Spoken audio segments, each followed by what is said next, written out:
You cool. Yeah, cool stuff. All right, I have no idea. Here we go. What is up, peoples of YouTube? I'm the Motorcycle Mick, and today, welcome to my little discussion about stuff. Once again, I am joined by Johnny Roadblock and the Norseman. What is going on? Anyways, yeah. So, video this week. What are we talking about? I have no fucking clue, man. Like I had my mind set up and straight, and it's like I'm just sitting here like what doing like a PSA or something shit like I did. Like, okay, here's the messed up thing about that is that was actually done last year, but I had like 10 subscribers. And I'm like, okay, so I'm gonna remaster this thing and make it look better. And the audio still was garbage because I don't pay for my editing software. Free works. It does. Well, I mean, DaVinci Resolve might have it, but yeah. So I redid that last year on like a camera with doing some dumbass shit. And yeah, PSA came out, and I made an ass of myself, but it was worth it because it got the point across. Cool. Got through my beginning of the week and my upload for the week. Now to the Norseman with his thing. You got some stuff you wanted to talk about, didn't you? In regards to what I'm doing on my channel? Sure. Right on. I am trying to find a few moments in the middle of the night to finish up this radio install video. Then I got to sit down and figure out how to edit it, which I kind of need your help on. So if you'd be so kind. I'll actually have my first official non-professional, but hopefully not crappy video. Hey, you know what? When you start making content, making videos and stuff, as long as the content's good, the video could be absolute garbage, man, and people will watch because it's good content. I mean, I literally watched a podcast on YouTube. Like the point of a podcast is to have it in your pocket. No, but then a podcast is fine to watch, okay? Because it's like watching Howard Stern, right? Is it though? It is. Well, because the problem you always run into is that when you're trying to like video something that you're trying to like show people, like when your beard gets in the way, or like when you're not showing exactly what you're talking about and you can't see it until after it's done, it kind of defeats the whole purpose, you know? So I agree with you, but I disagree in that same token because I like to see what people are doing. Or horrible BMWs. I still think you were too nice on them. But, so if you guys don't know what we're talking about, the gentleman other way to the, I guess, I don't know, this Brady Bunch shit is going on here. The one with the green shirt right there. This one? This one, that one. This is Johnny Roadblock. He has a little podcast called Between Two Wheels. It's tiny. But so yeah, we were talking about the BMW R18. And here's the thing: we've already had this conversation. It was an amazing conversation for like 10 minutes before we went live. It's because of that why Justin and Uncle Ken and we don't talk to each other. Whenever they show up at the house, it's like, "Hey, how are you? Go to the studio." It's because we don't want to lose the good content because the second time around it sucks. As you saw in the intro today for the episode, I totally forgot to hit record on the audio, and we went through like 4 minutes worth of the intro and everything, and great conversation and great shit talking. And all of a sudden, I look down, I'm like, "Fuck." Hey guys, if you come back to the podcast and I'm just not here, just know it's because J-Rock doesn't hit the damn record button. But yeah, we were talking about the BMW R18 and our thoughts on this amazing machine. No, I can't do it. I can't. I don't know if it's amazing or not. It looks fucking hideous, and I cannot support ugly bikes. Yeah, the aesthetics are just definitely there. It looks like a Softail Slim, 100% truth. Looks like a Softail Slim with like a Really chopped fender, and I don't know what they're going after with that market. I still have yet to figure out, because if I'm going to pay like you said, if I'm going to pay 17 grand for that bike, the Heritage starts at that price. The every other Heritage Softail below it. So Well, yeah, but it's BMW. Who gives a shit about BMW? I agree, but once again, it's still BMW.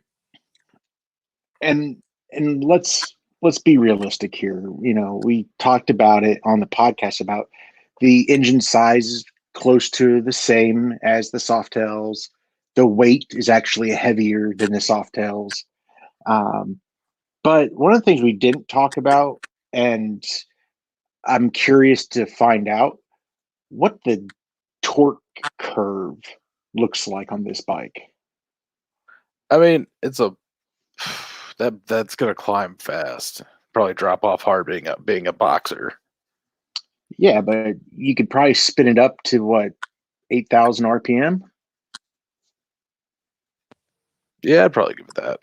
I mean, So if you're able to carry a probably a higher torque number and just maintain it for an extra 1,000, 2,000 RPM in a straight line race, that's going to tear apart a Softail. I don't know. The problem is with the boxers is they don't they have the torque because it's an inline.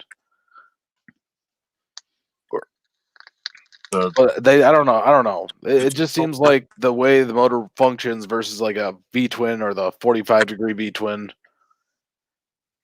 It's I don't know. I don't think it'd be as great of a jump as we might think it would be on there.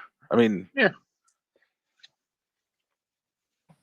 But it's easier for me to find one of those bikes around here to go test ride than something like an Indian where there's like one dealership that's remotely close. So I want to test ride the Beamer, check it out. And once I do, I'll come back and give you my real world opinion on it. So one thing I did notice in those pictures, and it stuck out to me, and then it made me contact the Norseman and talk to him about it, is looking at that bike, it's a BMW, but it has the spoked wheels. Mm-hmm. All right. And a lot of motorcycles in today's world still have the spoked wheels. And in my opinion, I don't think they like the factory spokes and the way they exist now do not belong on any motorcycle. But why they still put them on there, and do you think they even belong in the modern motorcycle world? If we're talking the modern motorcycle world, what does that actually look like? Because you have all these cafe racers out there still running spoked wheels, fuel injected motors, but they still look like the old school motorcycles. I'm saying it as a factory bike, not like, for I guess the higher end ones, even at that point, at 17,000 plus. Mm-hmm. I guess that was kind of, I don't know. I think it's all about the look. I think that's what it comes down to. It's all about the aesthetic value. It fits with that style of motorcycle. Yeah, but is that something that, like, I don't know, like, I agree, but like, I don't know. I have a very serious dislike of spoked rims. So for me, no matter what comes out of my mouth is going to be very biased. Sure. I mean, it's definitely not my style either. But for me, yeah. If I'm building a big wheel Road King and I'm going to cholo it out, I'm going with, like 100 spoke, the 100 fat spoke big wheel design, because that works with the aesthetic. Agreed. But if I'm going to build something that's performance based, of course not. Yeah. And so that's why for me especially, I look at the Heritage, and I look what I had to deal with that corrosion issue anyways.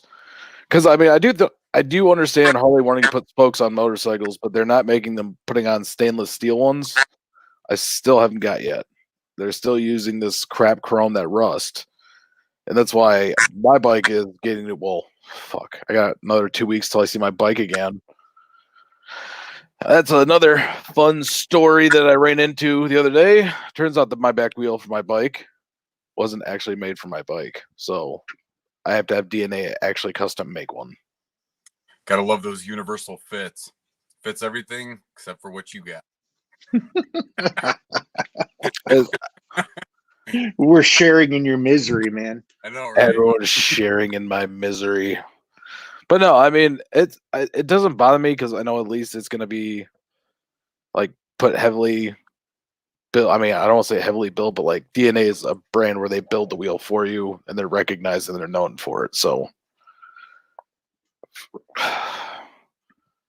And this is a spoked wheel?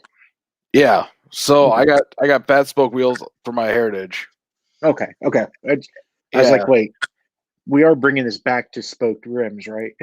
Oh no, and it is. It's because I that's why I had to go to the actual fat spoke wheels because I got the normal 40 spoke fat spoke wheel, so it doesn't look anything crazy. Right. It looks good. It looks good. It looks like it's just the spokes are fatter, but that's what I'm saying. Like the company, Harley, Moco, whatever, they could actually get the same look of that bike that they wanted if they wanted the black spokes or the chrome spokes. It add like a different aesthetic where it's like it's still a Heritage because it's got spoked wheels, but these ones aren't going to rust and blow out on you. Right. Not traditional spokes is what you're kind of going after, is the fact that they're welded in as opposed to tensioned and tuned. And for some reason, I thought Harley had switched over to the tubeless spoked wheels. No, my Heritage still has. I had tubes in it. It's a story for another time about how the rear wheel almost fell off, but that's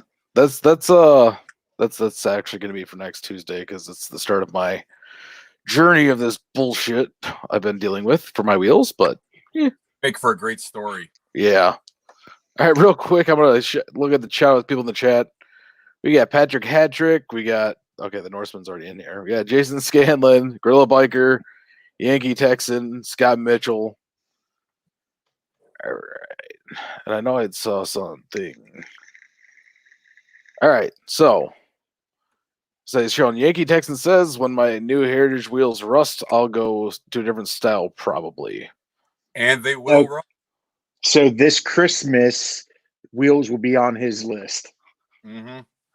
I don't know. I guess it depends on where he lives at, but unless he lives in like Arizona, New Mexico, or like West Texas, even then, you're still buying yourself maybe a season.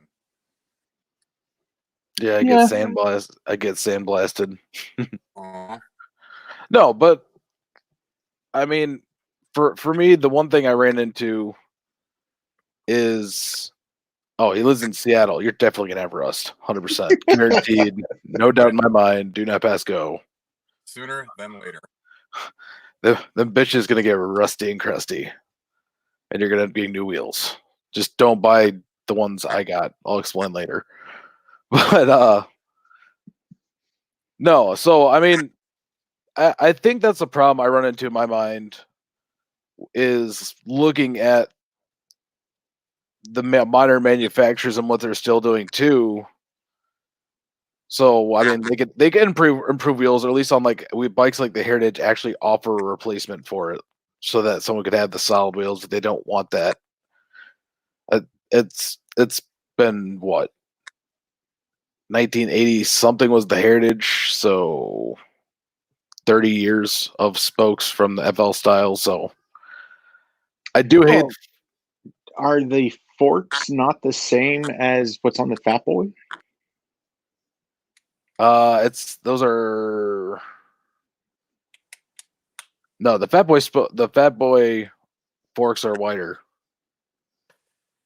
Because it's got Well, I thought all the FL Softails had the same forks, and then all the FXs had the same forks.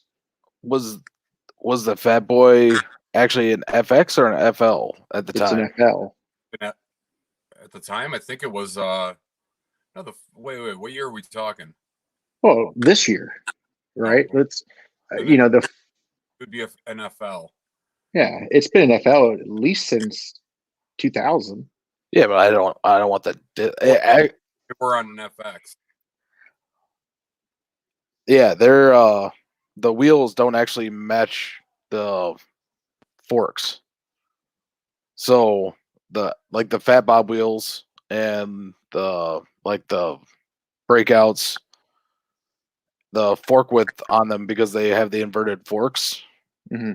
is why it has the wheel it can fit on it.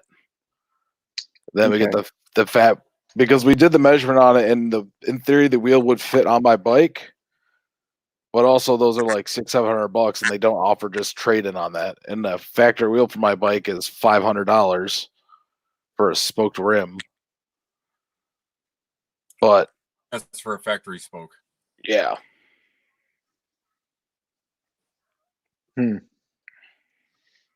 Yeah, I mean, look, is it cheaper or more expensive to do a spoke wheel? It seems like it'd probably be more expensive in a factory setting, because you got to have someone there to actually like true up the wheels once they go through the line. Because even if they spoke them, like all that stuff, they still have to true up every wheel. And that becomes a time-consuming and labor-intensive process. I just saw some pussy. Yeah, I'm just curious though, because when you look at a materials from just the materials piece, if they're doing a wheel out of aluminum, they're cutting it out a solid piece of aluminum, right? Versus with a spoked wheel, it's just a bunch of smaller pieces of rod, and then the actual hoop itself. I don't know. I think this day and age, it's like a lot of times they'll go ahead and they'll cast an aluminum rim, and then they'll run it through the CNC to give it its final cut. So that saves cost there. If you're doing like an actual billet rim, then you got your costs associated with not just the raw materials, but with the programming, the design, and then you're limited on how much you can produce out of a CNC. Right. So with spokes, I mean, they just pop them out much like gangbusters, because all they're going to do is thread the actual spokes, and then the tees that go up into the outer ring. All you're doing is just assembling the whole thing, and then putting it on a stand and then truing it. I mean, they're equally like labor intensive, I would say. One more from a machinery standpoint as opposed to manual intervention. But I don't know. I'm not a fan of the spokes. Any type of road condition that you hit, you risk ending to pull it out of true, which then you got to take the whole thing off and then retrue it and then rebalance it, and it just becomes a nightmare. That's just my opinion. The headache cost outweighs the value of the look for me. And I agree. I mean, it's like I said, other than aesthetics, what more performance can you get out of a spoked rim that you definitely couldn't get out of a billet or mag wheel? There's just no real comparison in a sense, because you got a lot more moving parts in the spoke. Right. You have a lot more points of failure. Yeah.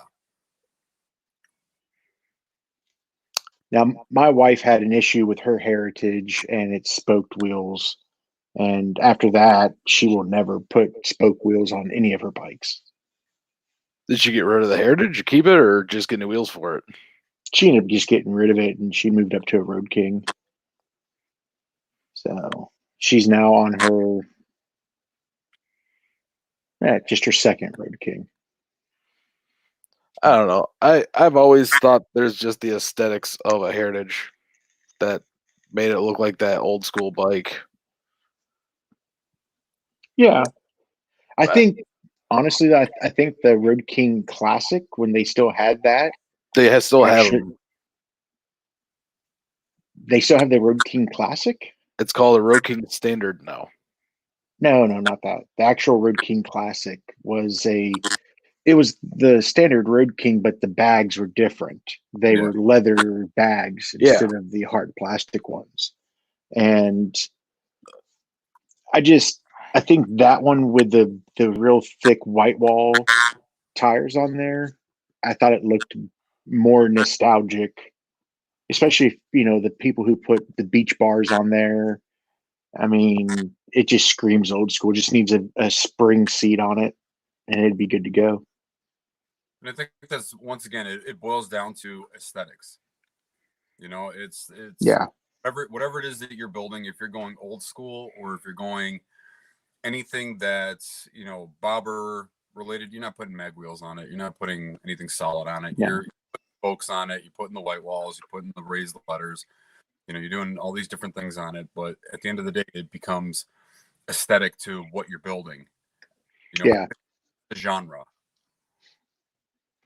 Like, I think anything with like the big saddlebags on it makes no sense to do fancy rims for, because you're covering up 3/4 of it. Yeah. So for me, I wouldn't go and do anything custom on my back wheel, on my Road Glide. But I think from that standpoint, why not have Harley just put a solid rim back there and just leave it at that? Then anything you put in will work for the front. I don't know. So Jason Scalen says spoke wheels must be pretty strong. All the dirt and off-road bikes have spoked wheels. It's not because they're stronger. It's because they're cheap.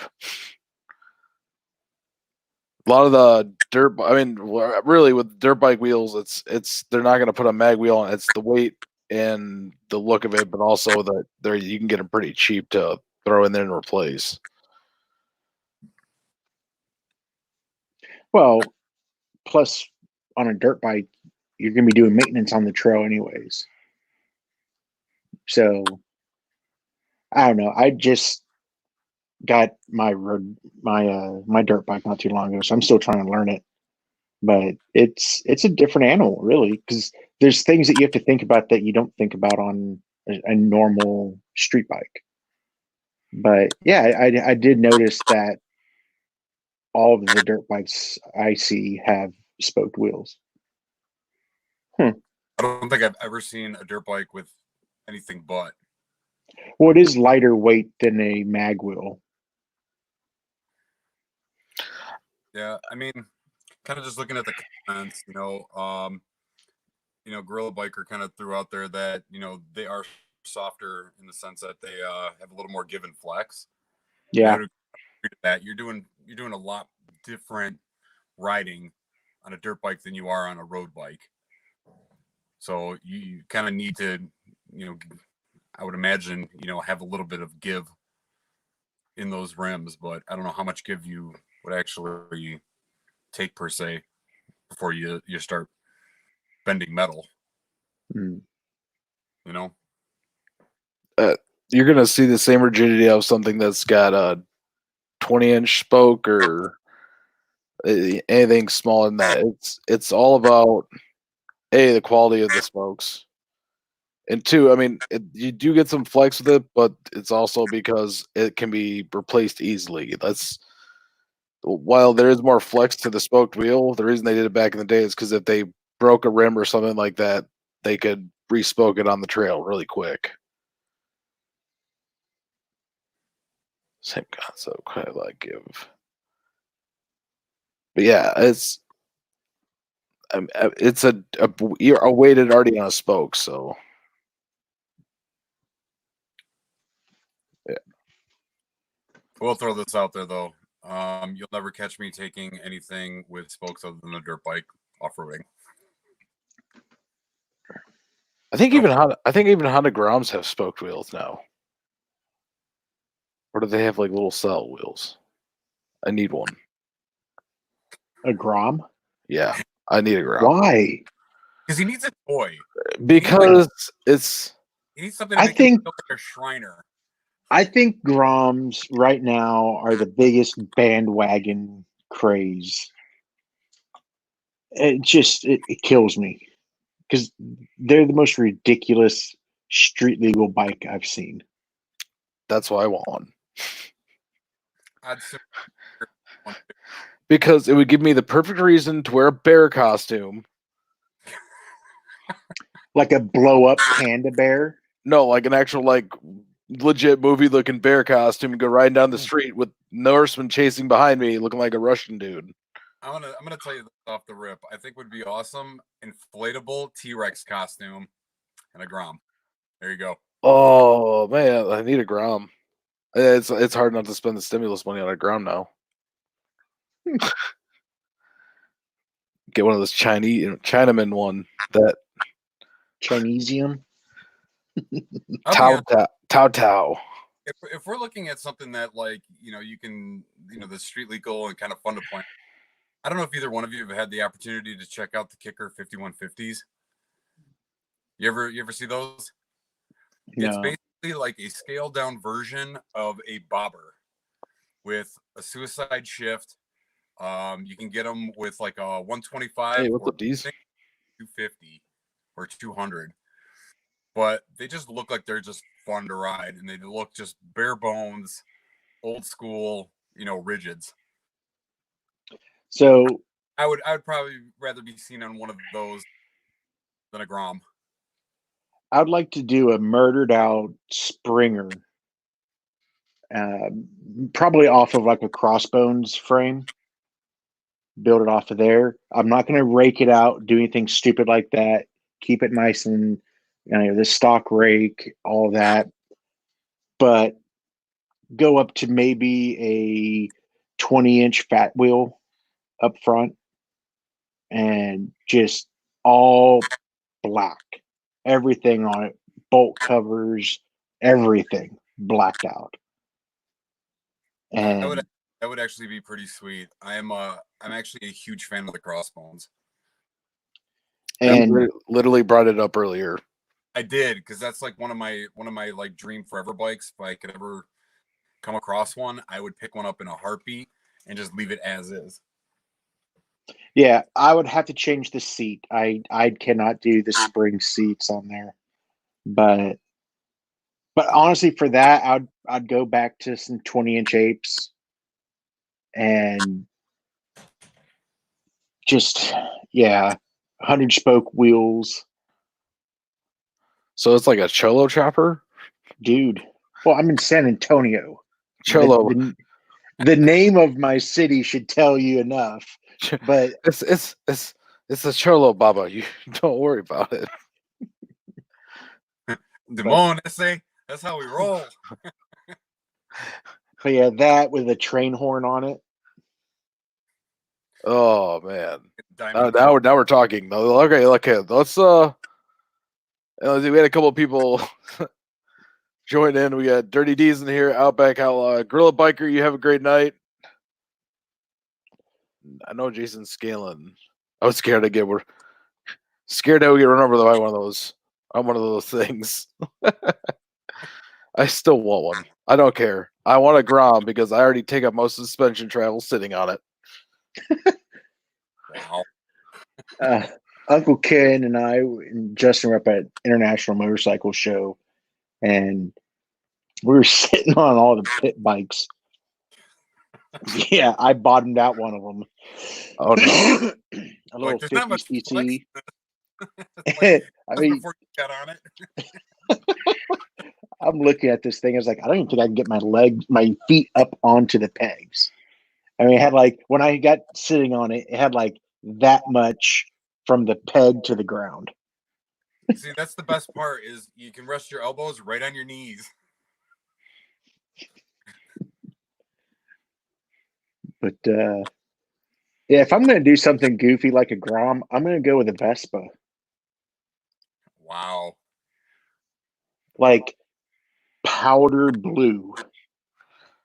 And stretch the swing arm. The super tall white walls, chrome swing arm with the little fancy fucking bags and everything. Oh yeah. Hey, Road Rash says you probably way too big for the Grom at the motorcycle Mick. I have a picture of me on a Grom that I was riding around at a Harley dealership. The best part on Instagram. The best part is you can't see the Grom. I look like a bear on unicycle. Don't fucking worry about it. In Soviet Russia, it's acceptable.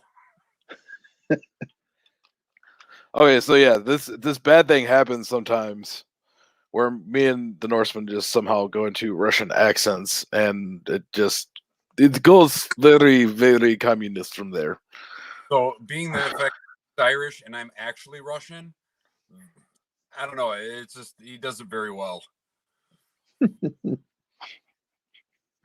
I don't know what he talks about. He's too kind. He's too kind. Soviet Russia, gravity follows our laws. In Soviet Russia, ex-wife rides you. Yeah, what is national anthem? I tell him trollala. It's like... Oh man. All right, we digress. Yeah, don't know how it went Russian really fast. No, but D's.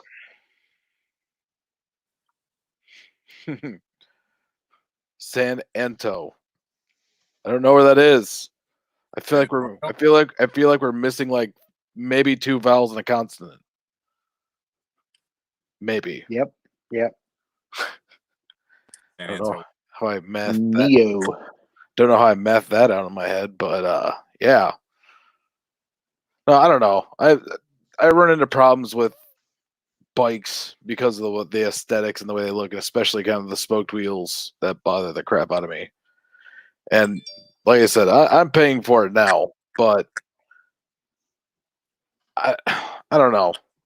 Companies like Royal Enfield, it makes sense that they have spoked wheels and all that kind of stuff. Which can we just acknowledge that Royal Enfields are actually cool bikes? Because I want one of their dual sport bikes. The Himalaya looks sweet. Yeah, that's the Himalaya, and it's like, look at the price tag on it. It's like $3,500. Like, wait, really? That's it? Yeah. It's like their most. Then that's what I found out. Their most expensive bike is like $5,000. See, if we're gonna go that route, then I would really like one of my other bikes that I would like to add to my collection. I would love to have a Ural. Have a what? A Ural? Yeah. A Russian motorcycle, of course. Well, ironically enough, it's not. Here's the story behind it. Okay. It's Ukrainian. No, it's not Ukrainian. It's Ukrainian. It's migraine. No, the story behind the Urals was it's actually a BMW motorcycle. The only problem is when they handed it over to the Russians to set up factories and build, it may have leaked here and there, where the BMW has not. But that's the thing is like, these parts, they're spare. We made it better. But I would like to have one mainly because like, out of my entire family, I am the only one that rides a motorcycle currently. Out of 2 other generations, my grandfather was the only one that rode a motorcycle, and he did it back in Russia, and he had like a 1940 something Ural, and I would just love to have one of those just as a memorabilia piece. I don't know how good they ride. I imagine that It's probably like bear on unicycle. Very scary for most part. Have you ever seen any of the YouTube videos on them? I have. I've seen like the newer ones or the older ones. The newer ones. The new ones I have. I don't know. It doesn't seem like it's anything more spectacular than anything else. You know? Yeah, the one they have that has a sidecar on it and looks like it has a freaking lift kit. That one's pretty badass. Is off road, okay? Because in Soviet Russia there are no roads. We go here through woods. I don't know. I think the Himalaya would probably be. I mean, like that's the problem is you could have an addiction to buying motorcycles, and I don't know. I got distracted by something I saw. Something about a dog. Hold on, real quick. Wow. So Yankee Mick, I put the zombies on the Heritage Classic last night. So the mufflers. He said my dog shit on the floor upon startup. I would love to have seen that on like candid camera or something. That'd be fucking awesome. So, I saw that comment in the feed and I'm thinking to myself, oh, I didn't know you were a gamer because my mind went to Call of Duty and this guy put zombies into hardcore mode. And I was like, okay, cool. Gamers. Yeah. Right on. Nerd. My dog shit on the floor at the sound of the zombies start up. I say my dog doesn't need all that to shit on the floor, okay? If there's a new box in our house, one of my dogs will always piss on it. My box. Hey, here's a bunch of fun, great money stuff, and dog's just gonna pee on it. Just one day you're gonna get like a box of money or something like that randomly. The dog's gonna pee on it. You're gonna have to wash every single dollar bill. We're gonna have to send you some female dog urine. That way we guarantee it. Yeah. I have one male dog, 3 bitches. Right on. My cat's the only male in the house. Except for you. What's up, Donovan? I'm gone. Done. What's up, flipping the mule? I Better than pissing on your box. That's fair. That's a fair statement right there. better than picks at 100 boxers. I just yeah, that one's for you. Yeah. See, it's all a matter of perspective. So I love Yankee's name. It's Yankee Texan. He's in Seattle. You one of them there. You think you're country boys there, son?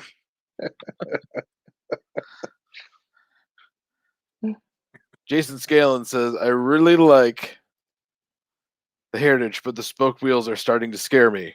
Good. Let the evil flow through you.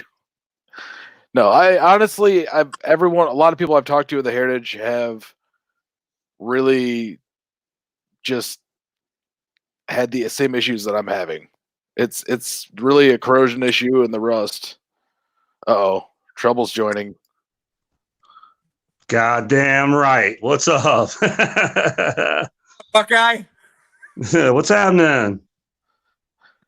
It's like man. I still think. Yeah, that's what it is. His voice is a mix of Luke Bryan and Bill Clinton. I'll take that. Hey, Bill was the only one that got head in the Oval Office. I'm with that all day long. Is he got caught? I'm with Johnny. I feel like Talk. I feel like that'd be my first presidential decree. Right? Do you think that shit would be mandatory? I'm the president, bitch. Get to it. Can we just acknowledge, though, that JFK was the only one to get head in the Oval Office from Marilyn Monroe? Oh, well, okay. That's a little. Maybe. I don't know about all that. You never know. That we know of. Aliens. Aliens. All right, no show. I know you had a couple of topics and you had in mind you wanted to touch upon. I did? Shit. You are the worst person in the world. Not true. Second worst person. Who's the first? Trump? I don't know. I'm going to find somebody. All right, so Somebody. I will jump on to my next little topic, rant thing, whatever. And that is exhaust for motorcycles. All right, just remember, just because you're paying the high price doesn't mean you're adding any performance aspect of it. But going from a 2-into-2, 2-into-1 to an X pipe or a crossover pipe, I just keep thinking X pipe because I think the Vance and Heim ones is called the X bomb or something. Yeah. But know what they're for first. I will start there. A 2-into-1 and I guess a crossover adds some benefits that like a 2-into-2 shotgun exhaust does not have.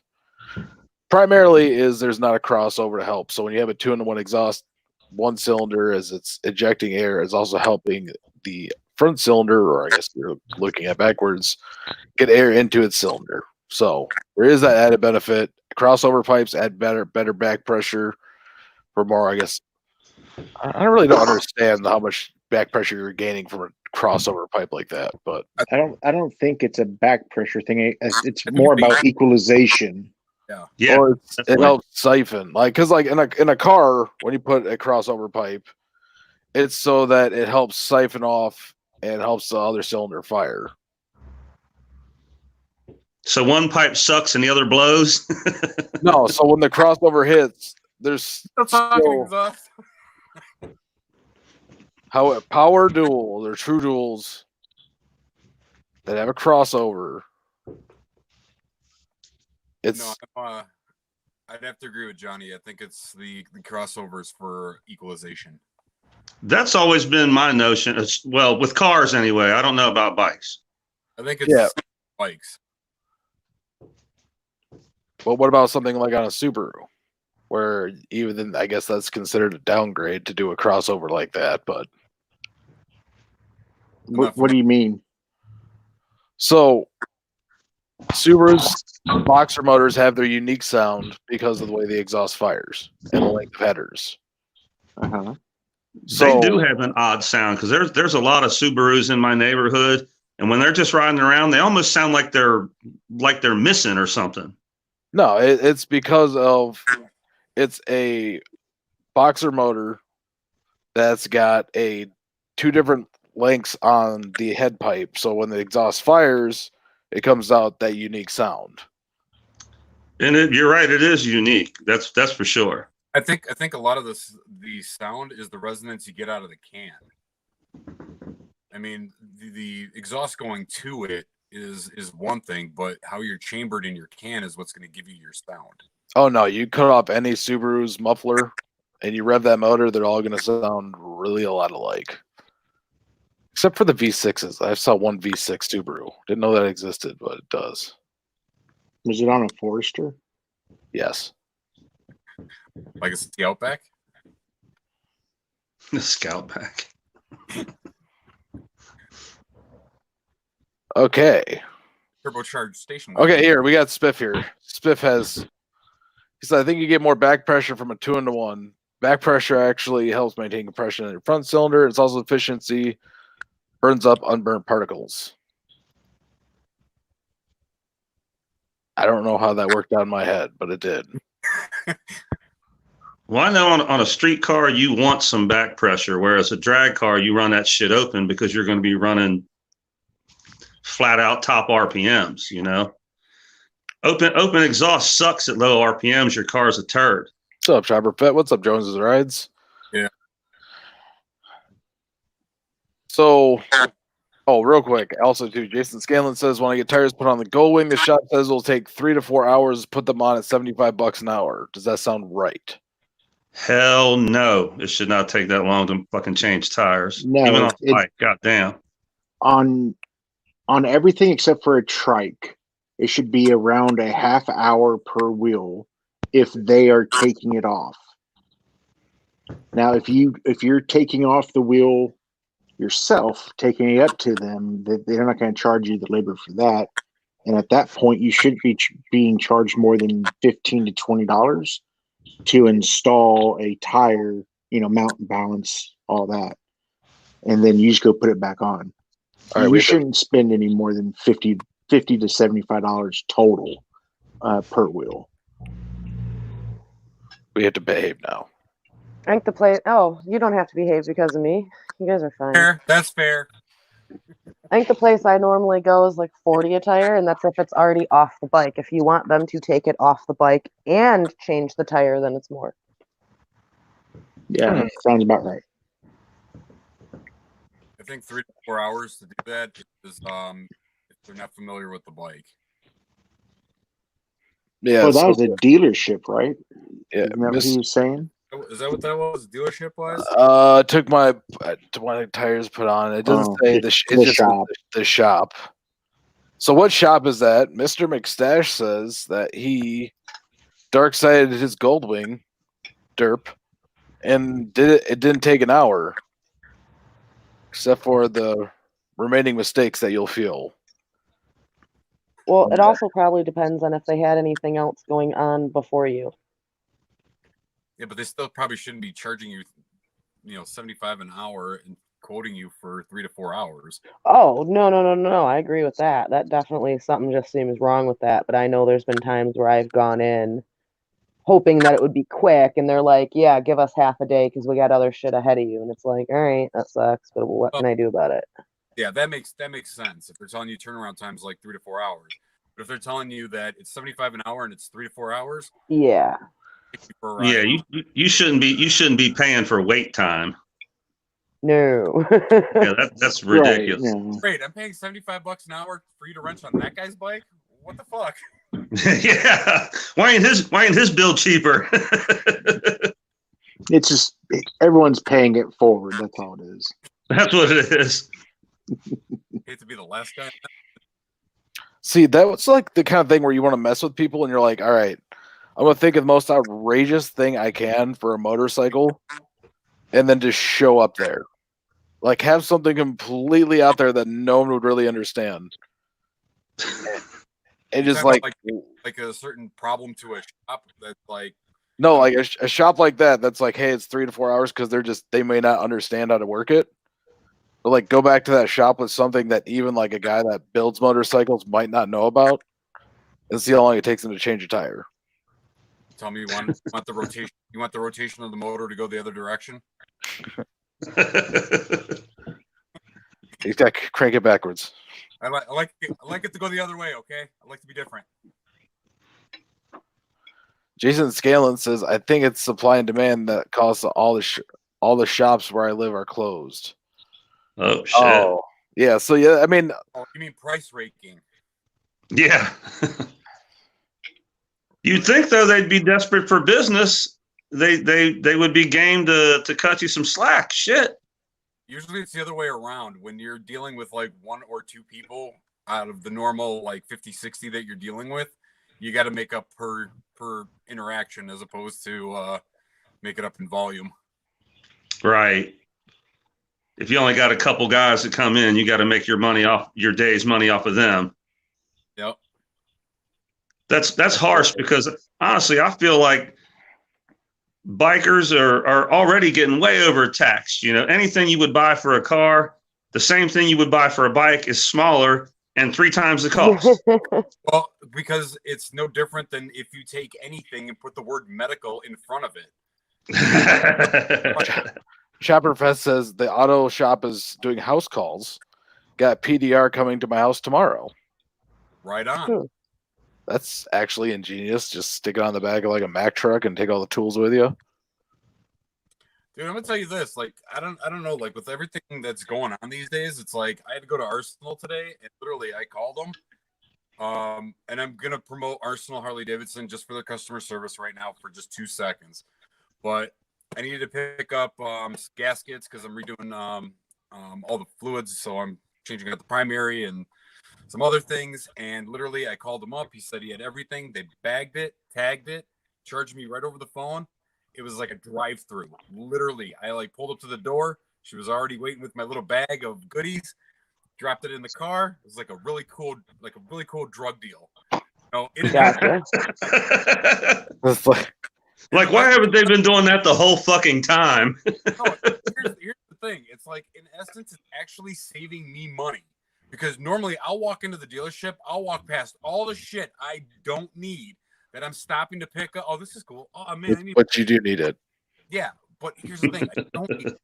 I walked out of the dealership spending less than $100. That never happens. It's like going to Costco. You don't Okay, don't bring Costco into this. They Oh, have hell. industrial size ice cream. I'm telling you, it was great. They need to like once this whole like pandemic thing blows over, they need to continue that service. Okay, this one, Mr. Mick says dark slide is a lot of work. Getting pressures right between side roll and too hard. I forgot who I watched. I watched a guy. It was like Fortnite. I think it was Fortnite. There's a motovlogger. His name is Fortnite. Yeah. And I've heard of him. he put out a video like showing on his dirt bike. Yeah, he actually, or his dual sport bike, he actually swapped out the rear wheel for a car tire and did all these tests and all this stuff. And he did a great video on it. But it's like, why? Like, what do you guys think about going to the dark side? I've heard of other people wondering how that pans out. Well, if you do I guess most of your curiosity riding in a killed the straight cat. line, it probably ain't that bad, but I don't know, it still seems a little sketchy to me. Look, Because I don't think a car tire on a bike is going to handle a turn like a bike tire does. Oh, hell no. no. This sidewall is not the same. Exactly. You know, cars are not meant to lean. Yeah, Exactly. the profiling is completely different.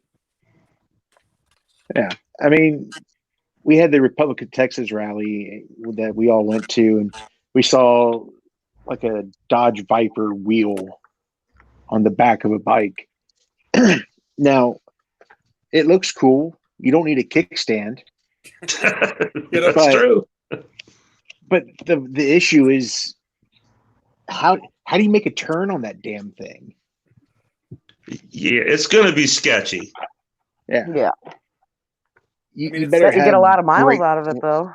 great front suspension. You better have it. I mean, it's like, you guys see the Tron bike? Seems like I did see that. I mean, that thing literally looks like you're straddling like at least 20 inches of rubber on both front and rear. And that thing literally is, and just seeing like going straight, it looks awesome as hell. But like, it's not practical. When you start going wider on tires, it's not practical, especially like the wider you go, the more of like a contact patch, the more of a radius you got, and the harder you gotta, you know, negotiate turns and really throw your body weight around.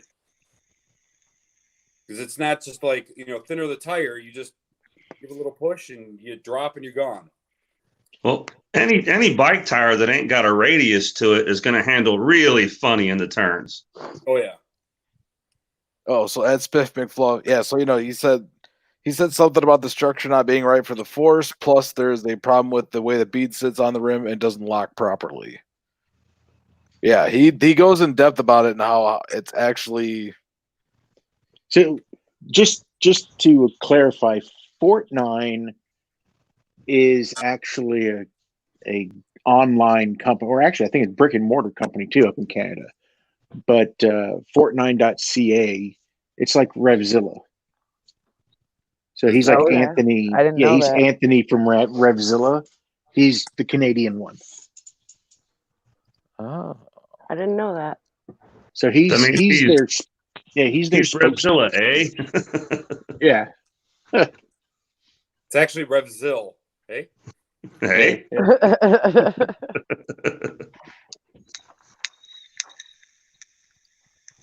always got to throw in the wisecrack to our brethren to the north.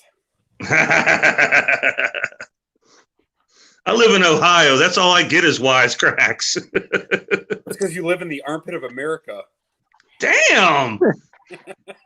The other day it was Michigan's nutsack rests on Ohio. Now I'm the armpit of the country. Well, I mean, Oh, Hey, wait, as long as you're able to admit to it. Immediately, he's like, he remembers Michigan's nutsack. About to bitch smack the wet Midwest. I actually walked in here on purpose. Mr. McStash says I did the dragon on mine. I did the dragon on mine. You did the dragon on the dark side. Well, you can do anything you want if you got the balls. If you think that it's the armpit, you haven't been to Houston. Still, nothing is worse than Ohio. No, I used to live in Middletown, Ohio for a few years, just south of Dayton. And I loved it up there. So I really honestly got no complaints. I've lived near the river and the railroad tracks my whole fucking life. So it's either water or trains. Either way is fine with me, you know. Have you been to Cleveland? No, because that's the asshole of the country. Oh, we might be the armpit in Cincinnati, but Cleveland is the asshole. There's a whole lot of love for Spiff's comment is perfect. Anything is possible with enough time and money. That's a fact. And it could cost and it could cost you all of it. At what point do you kind of look at something and say, you know what? I think I've sunk enough. I don't know. I think like sometimes like working on bikes is kind of like having a gambling problem. You know, just one more thing, man. One more thing. More pull. It's going to be the big one. Yeah. And then by the time you get all said and done, you know, you look at it and you're like, holy fuck, I just spent literally $70,000 on a bike that I could have bought for 30. Well, and you know, here's the issue. We, before we became content creators and, sponsors throwing products and shit our way, we were the ones watching these other YouTubers, seeing them putting all of these parts and stuff on their bike and, driving us to want to mimic that and go and customize our shit.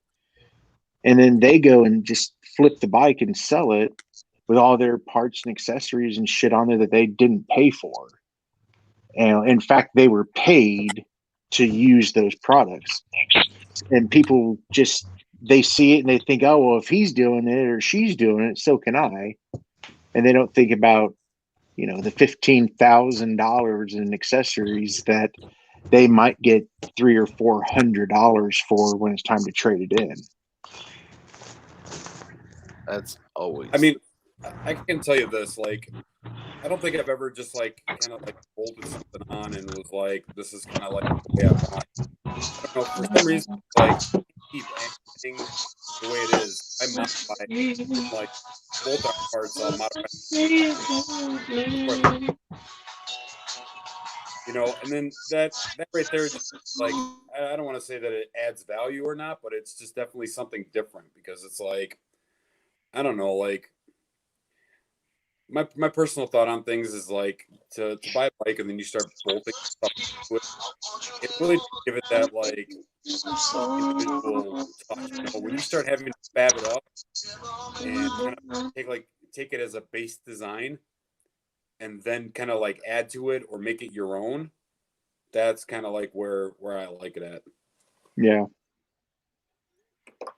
I don't know. I don't keep motorcycles long enough to get too attached to the build that I do to it, but also keep that in the back of my mind when I'm looking at, okay, what do I want to do to the bike to make it better for me?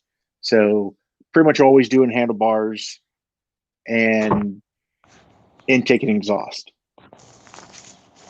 but I'm good until Harley changes their motor, and then I can't use that exhaust anymore. But like my air cleaner, it's been on 5 motorcycles. 4 motorcycles. I just keep having them just take the old stock or the stock box off the new one and put it on that bike and put mine on this one. You know, but it's kind of funny because like I kind of did the same thing, but like more with like I want to say more generic parts, right? Like my horn cover, like I made myself, and that's just something that like doesn't matter what Harley I got, horn cover is a horn cover, right? yeah. You know, but you're right. You know, it's like when they start changing motors up or changing like components where you can't transfer. You know, that's where I don't know. I grow attachment to my. You know, every bike that I've had, I have done something like real custom to that was for me and me alone. You know, Right. and I take pride in that, and there's I don't know like some sentimental value to it. You know, and that's what I think, and I think that's kind of like where I kind of steer myself wrong because I do put a soul into the bike. And when I got rid of my I built a bobber, and like the amount of work that I put into that thing, literally when I fucked that up, it gave it a soul. And from there, I was like, I rode that thing for about 10 years, and got to a point where it's like my back couldn't take something a lot more comfortable. So one of my club brothers was pushing me towards Road King because he's like, you should get one of these. It's like the Cadillac of motorcycles, you know. And I'm like looking at that thing, going, I don't want an old man's bike. I'm not there yet. And he's like, just ride it. For a ride, and I swear to you, the money was falling out of my pockets before I even got back. And I loved it. And from there, I took it from bone stock to, what we see today with the stretch bags and, the lowering kits and the ape hangers and, everything that I put into it, I made it my own. Right. And I absolutely love it. I'll never get rid of it. I mean, I was telling Mick that, like, I love the Evo.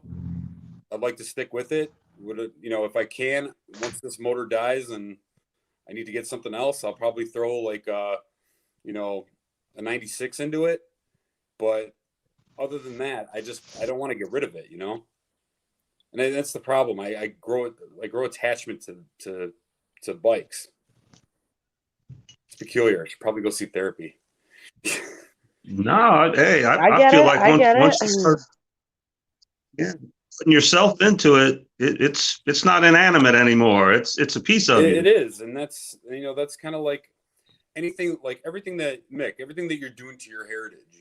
At the end of the day, it's like you're breathing life into it and making it your own. So I don't foresee the way that you would go ahead and take that bike and a couple of years you'd be like, yeah, I should get something else, and then just sell it off just like that. Well, it's like you're saying, it's an actual piece of your identity. When your buddy pulls up to the bar and he sees your bike, he knows that's your bike, and he knows you're there.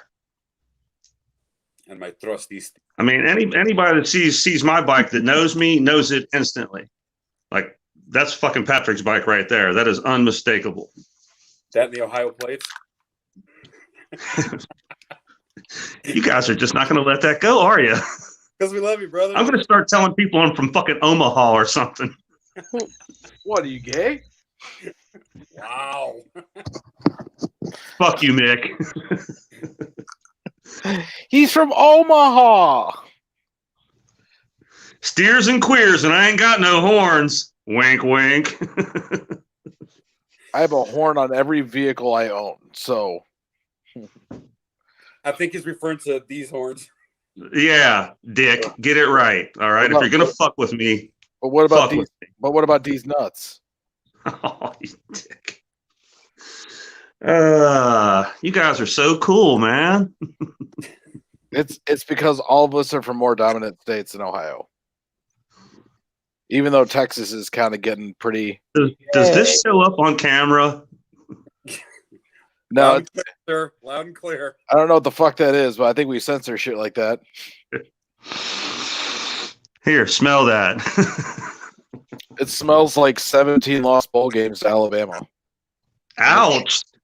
It don't matter to me because I don't follow football, so that don't mean shit to me. Sports ball, yay! In Mother Russia, football follows you. No, I played baseball as a kid and whatnot, but when I was young, my saving grace was I got a fucking dirt bike because I was never into any of that shit. That shit changed my life, man. I started riding motorcycles when I was 6 years old. I had a buddy that had a Honda QA50, 3-speed, no clutch, and he used to let me ride his shit. And when I was 7 years old, I got a Honda XR80, and that was it. That totally changed my fucking life. So, I mean, I've been riding ever since. I love it. There is nothing like it. I've done all kinds of drugs. And if you told me you can never ride again or you can never get high again, man, fuck all that dope. I don't need it. I'd rather ride forever than bother with any of that. It cannot be explained. It has to be experienced. That's all there is to it. Knees in the breeze is my only disease. Exactly. Don't get me wrong. I still get high and drink, but I love riding, man. I love it more than anything. Hey, America. Pew, pew. I'm on a chat bike, but yeah, I'm with you on the America thing.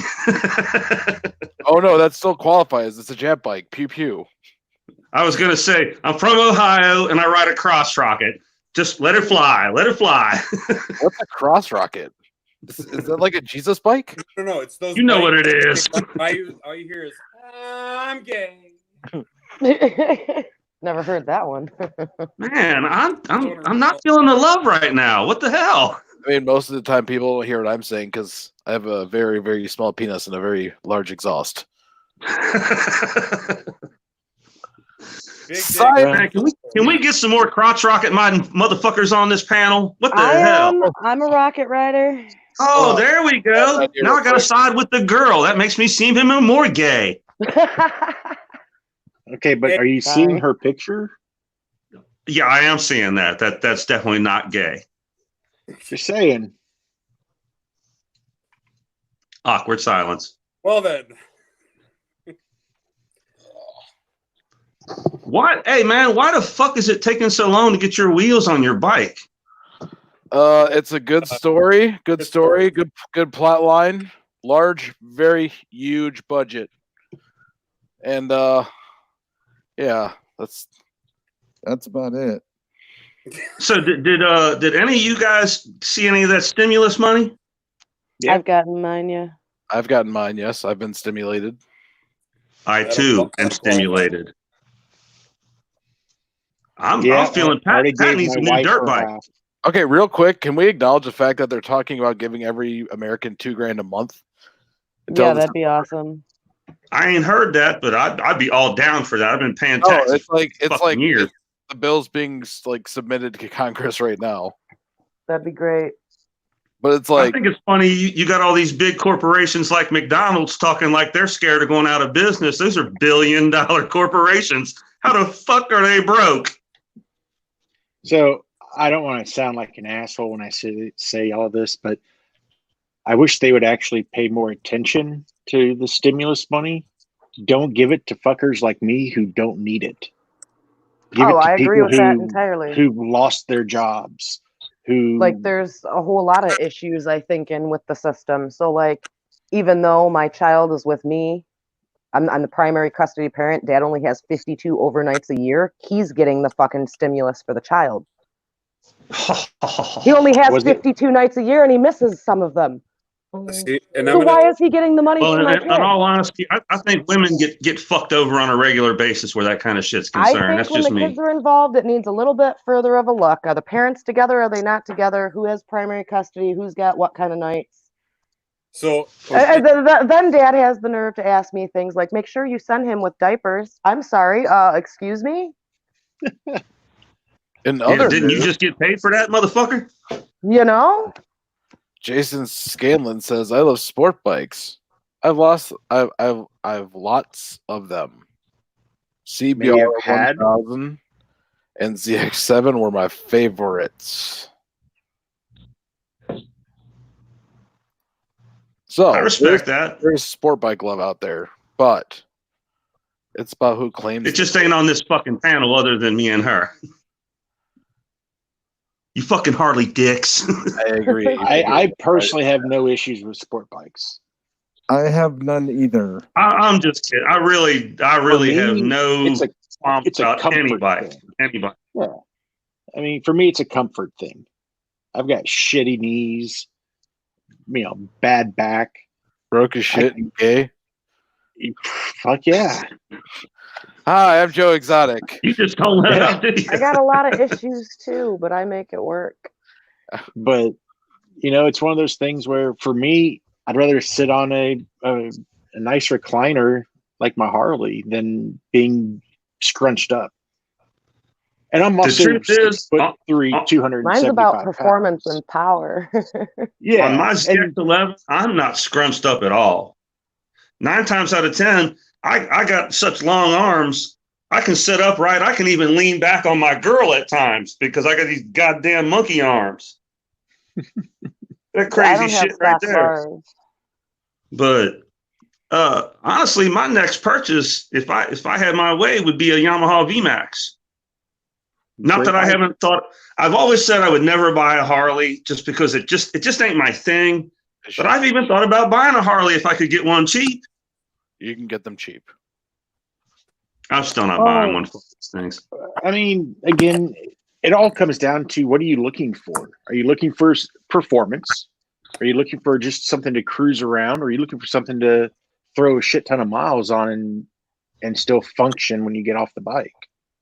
For me, I want something to ride double because I've tried to get my girl on her own bike. I don't think she's really interested. To fit your mood of the day. See, that's how it works. But she loves to fucking ride. She's been 150 miles an hour with me on my Ninja, and she's not scared to go fast, but she just don't want to pilot. Mm. And I feel like if you push it, you're going to push somebody out of ever doing it. So I don't push it. Yeah, but I've loved the VMAX since they came out back in the day as 1200s. The new 1700 is a fucking monster. So if I had to ride a cruise bike, I could ride that and be happy.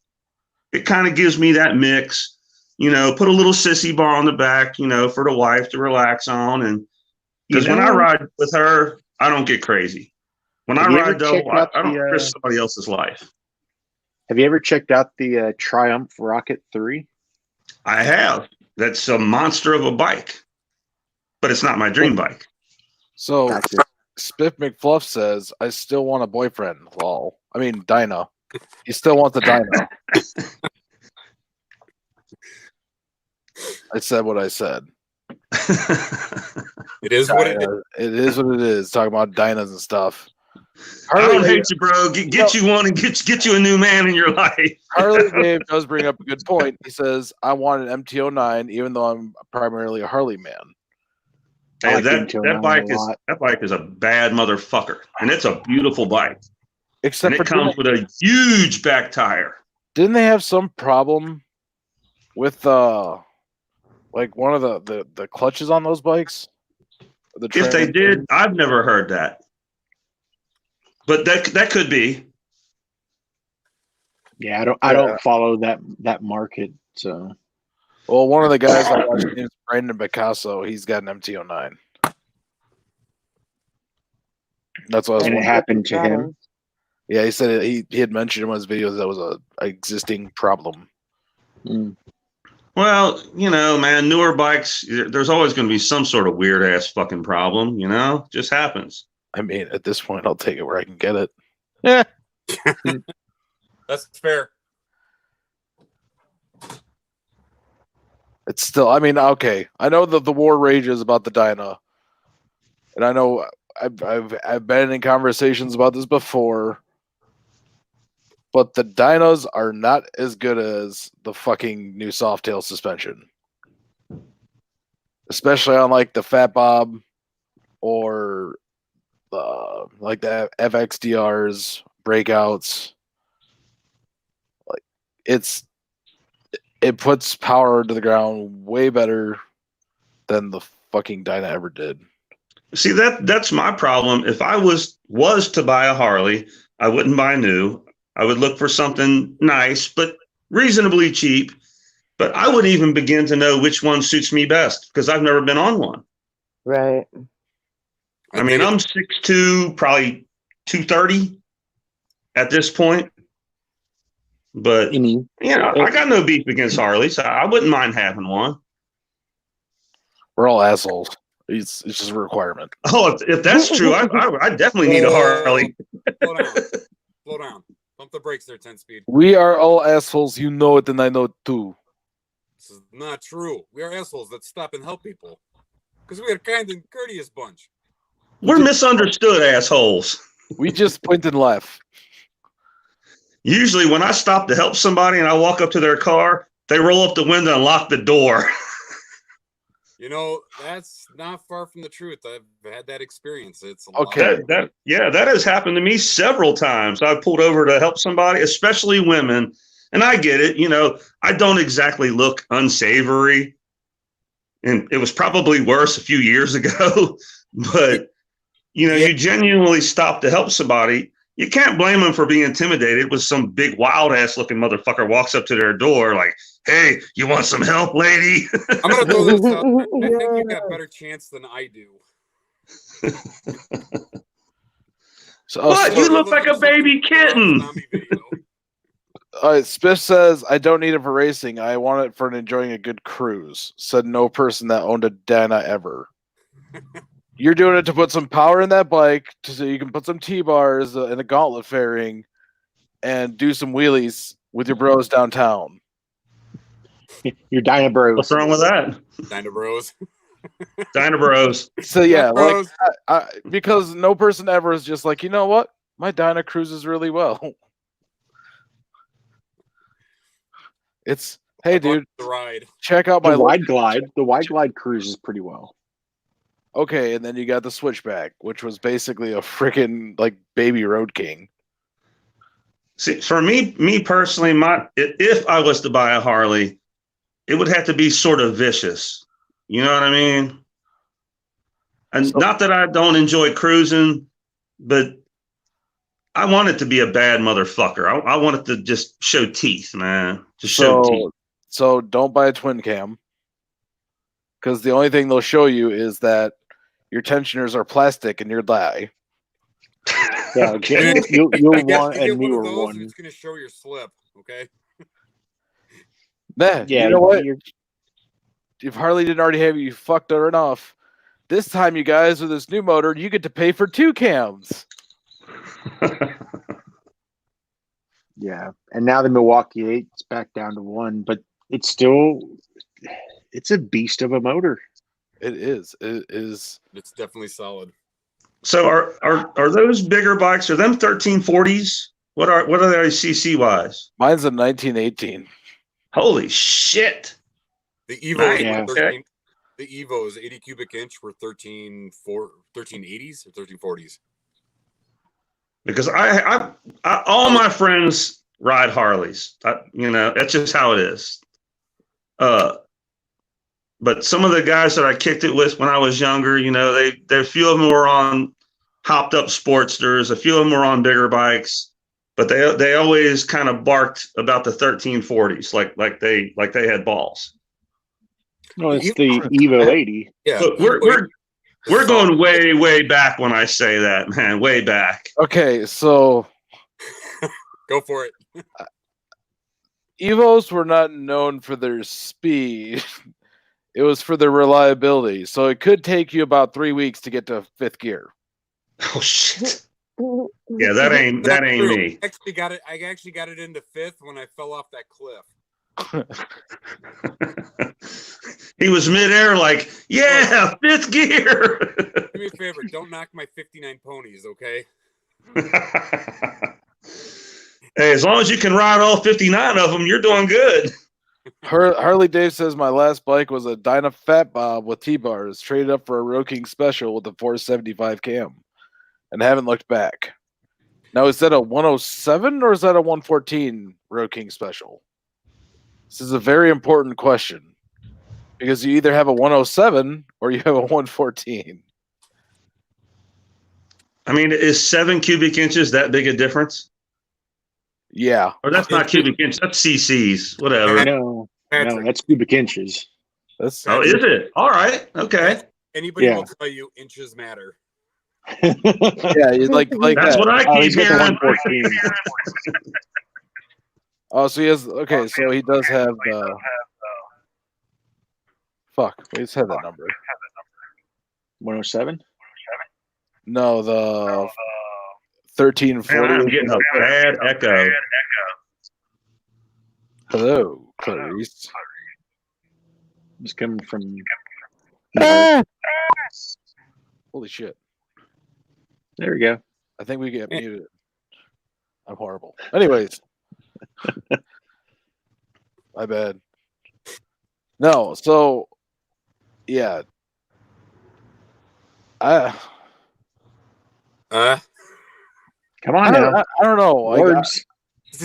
Today, Junior, today. I've got so much creativity running through my mind.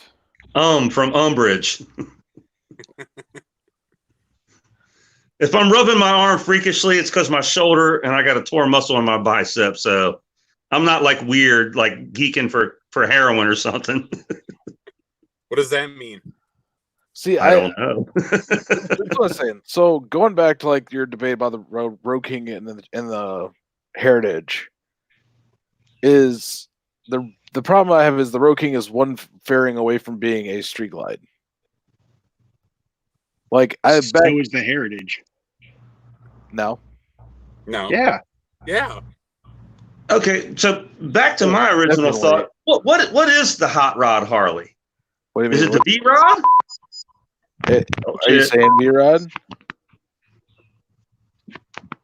Well, what are you referring to, like hot rod wise? Are you talking about muscle bikes?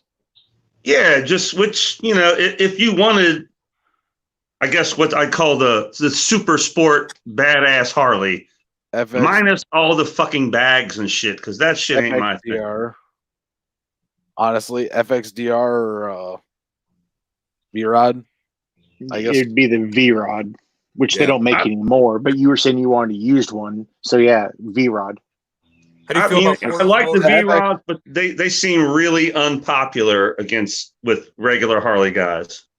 They're going to be worth a lot of money. Here's One the thing. The V-Rod scared me. First time I ever threw my leg over it. Really? Yeah. When I flew into the back of the seat, and it's like this tall as the back of the seat, and my ass is like this. So, Doing one of those up and over. I mean, I flew backwards. And I was not expecting that, and I was in love with that bike ever since. It just seems like it's one of those things that half the Harley guys love and the other half really, really hate. Well, it went against the grain. That they were geniuses, and then they fucked up and stopped, being creative like that anymore. But it wasn't meant for your standard Harley guy. It was meant to start pulling in younger riders and being intriguing to those folks. Almost like a crossover bike. Yeah. I seen a guy down at Rabbit Hash, Kentucky. That's a popular spot.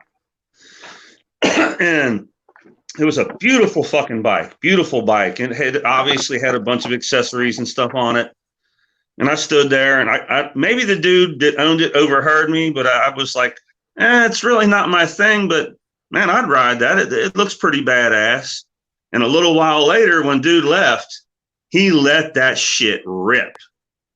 And it was like just bam, instant thunder, just It was because of 5 years of development through Porsche to create that system. And the biggest problem they had with it is creating a cooling system, like a radiator that would fit into the profile of the bike. that was like the longest problem, the biggest problem that they had trying to develop that thing was, trying to get that radiator to flow with the bike. If I'm not mistaken, it seems like I heard him say it had something like a Screaming Eagle kit in it or something. It wasn't stock. Yeah, I mean, they had big bore kits for them. I mean, they still have them, obviously, but yeah, that was a common upgrade. Here's the thing: it's a much smaller motor than what's in like Mick and my bikes. So what is the power comparison? Does it still make as much power as the bigger bikes? Think about more like horsepower versus torque. Yeah, it's not a torque bike. It's built more like a sports bike. Gotcha. So it may not get you on the start, but it definitely will chase you down and pass you fairly quickly. Yeah, I forget. I'll look it up real quick, but it's a beast of a motorcycle. It's like a 1250 or something like that, or 1230. Yeah. But it's because they liquid cooled it. It's because they did the research and development and made I mean, I don't know. I don't know if Harley is holding that card in their back pocket for another day. Oh. That technology. Dude, I'm gonna tell you this. Maybe. Porsche. So Porsche was for doing that. Smaller displacement. Was that a yes or a no? It's up to you.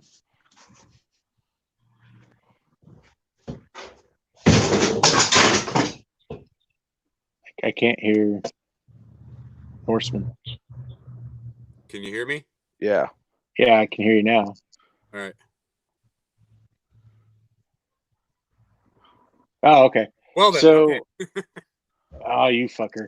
Okay, so it's a 1130 cc, and it had 115 horsepower, 77 pound-foot of torque. So I guess by sport bike standards, it wasn't really anything special. No, because my for a Harley. Yeah, my Ninja's probably pushing a bit over 150. See, that's why I tell people there's Harley fast and then there's like normal people fast. And my bike is old. My bike is, goddamn, 23 years old. But and it weighs 600 pounds. It's viciously fast. Yeah. See, but mine will pop wheelies on the start. So will mine. As will mine. Mine. Pop wheelies in third gear. Mine will also pop wheelies in third gear. I respect that. That's a very unfortunate thing I've figured out. My bike will lift the front tire in third gear if you do goose it all the way. I'm not going to admit to this because my wife might hear me. So I can either confirm or deny anything. Allegedly, third gear pulls have happened. Dude, that one for the thing is like the 114 is, it is a torque monster. Like I don't think there's any factory Harley that could really stand up to that for torque numbers from the factory. But I'm still working on getting a proper stage one put on my bike. I was actually hiding out here in my shop that I've been reprimanded and I must go indoors. But I'm still staying on the panel, so fuck that. I still kept my manhood. For now. For now.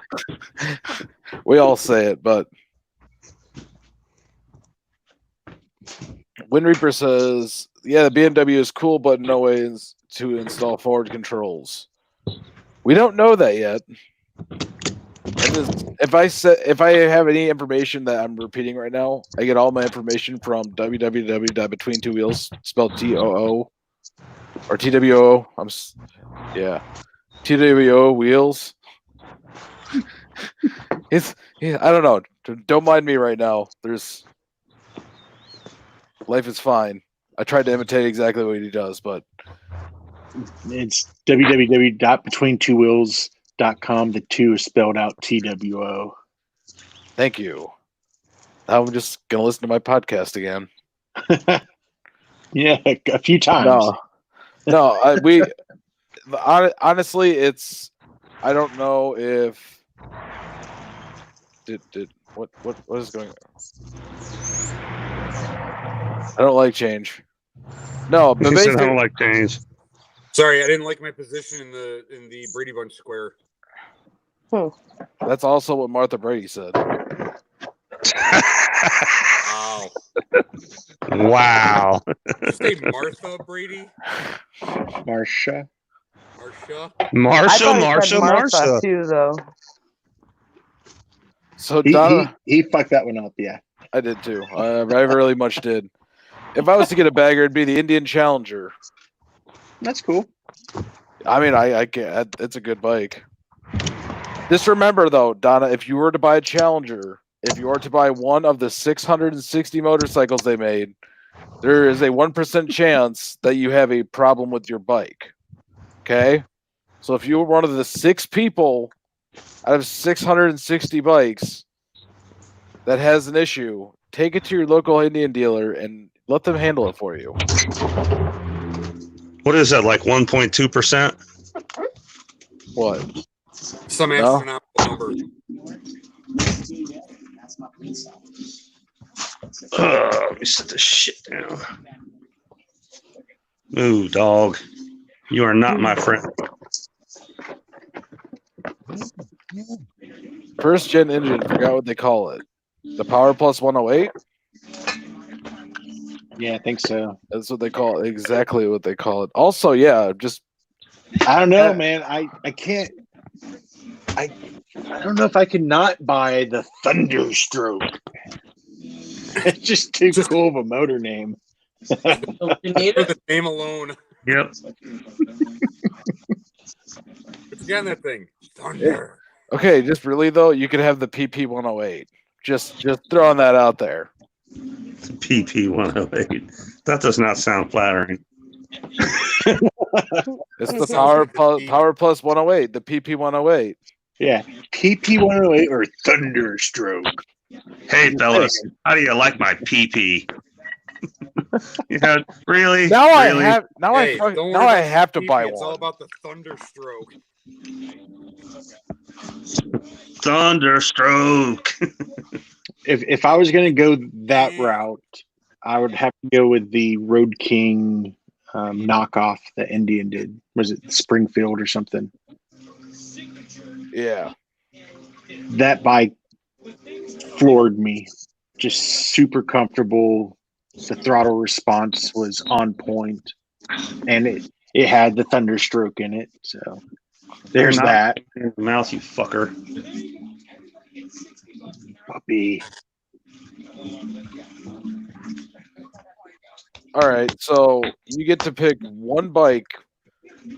You have to. It will replace your everyday vehicle and your, I guess, your other bike too. Everything you own, it'll replace it, and you have to Yeah, use it's it not for gonna work. everyday purpose. What would you pick? So what you're saying is our only means of transportation is a motorcycle. Period. Yep. And we must live in a location that has weather similar to Southern California. Right? Yes. San Diego. Okay. Come on, move. I'm like, I got kids. I mean, they gotta. You can have one bike. The Ural has 3 seats. Pile on, kids. We're going to the grocery store. Look like one of those Indians from India. If the Ural does have a sidecar. I'm throwing this out there. Whatever it is, because 3 of us are from Michigan. Outriggers. Right.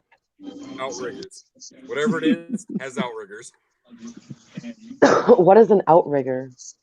Basically like skis on either side of the rear tire. Okay. Real quick. Didn't Spiff say he lives in New York? Yes. Okay, so he's like, I'm already living the bike only life. Okay, but when in New York, you guys don't know that stays on the roads. Like, you got freaking rednecks driving around in big plow trucks, and they will hit you. That's Michigan. Hey, what's wrong with rednecks? They Does don't. this shit not show? They don't need to be behind the big wheels. Yes, they do. Because fat chicks can't jump. Yeah, but they can use a forklift. Hey, they can't jump, but the really horny ones can climb like a motherfucker.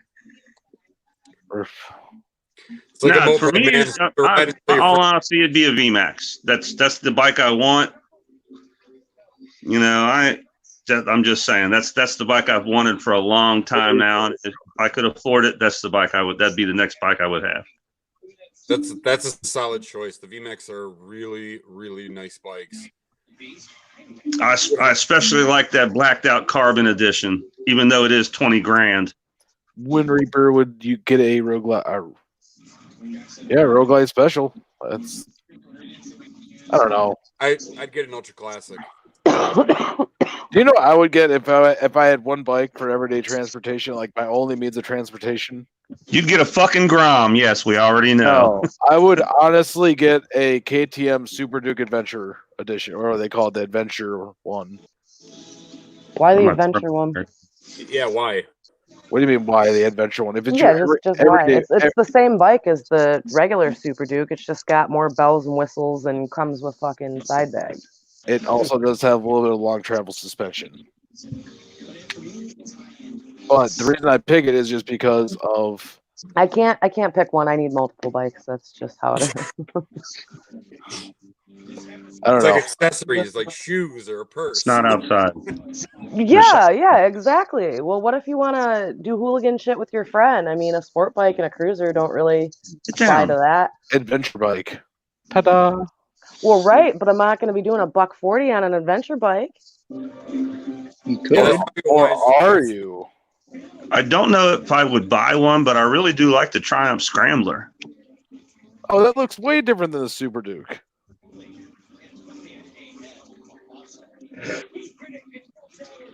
Yeah.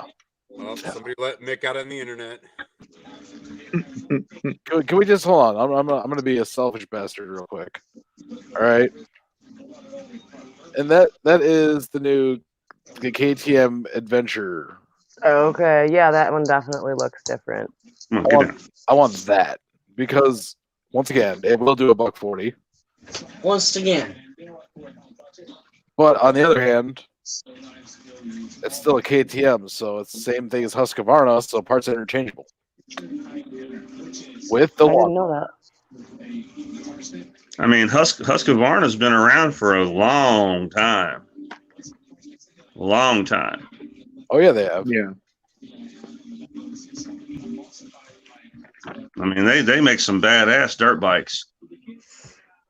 See, Wind Reaper, you bring up. Oh yeah, I forgot about the Pan America. And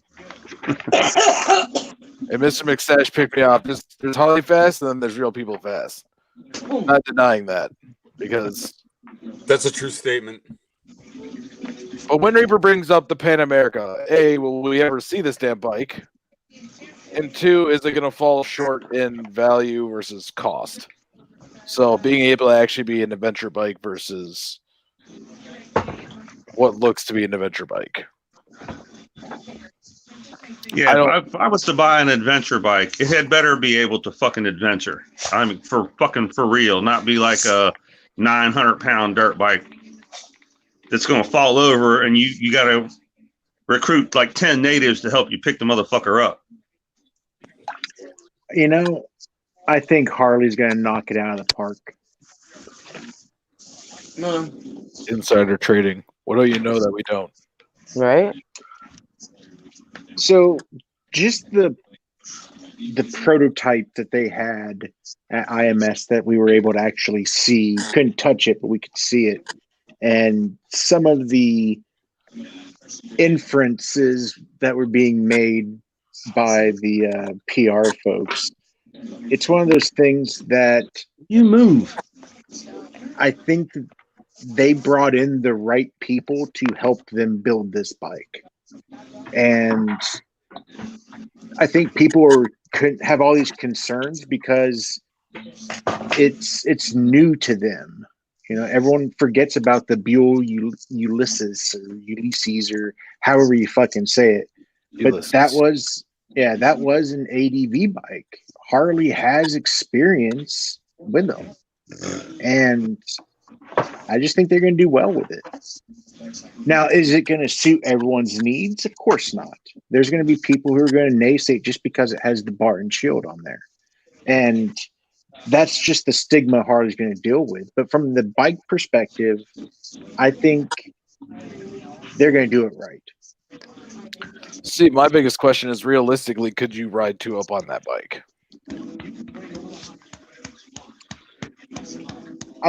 I kind of see it like I see the Street Bob and the Fat Bob and pretty much any of the FX Softails. You could ride 2-up, but you shouldn't ride 2-up on those bikes. And I think the Pan America is going to be the same. You can ride 2-up if you have a smaller person on back, but should you? No. So, like, if a pygmy chick wanted to go cruising with you, you'd be good. You buy the FL model, which stands for Fat Lady. Oh. That goes all the way up through the baggers, too, just for the record. They're FLs, too. Yes. Fat lady. They just get progressively larger by the bike. You just science. No, I mean, I'm not saying it's gonna be bad. It's just where Harley's gonna price it. That's because I have ridden the Africa Twin, which I thought was a blast. I'm sorry. Every time I hear about the African Twin, I think about that movie with Russell Brand, African Child. Oh, get him to the Greek. Get it to the Greek. Wow. Okay, Mick, how tall are you? Me, 6'1". Okay. So my nuts were squished to hell on the Africa Twin. That's how you start a conversation. See, My nuts were squished to hell. But did you do the cheater start or the regular person start?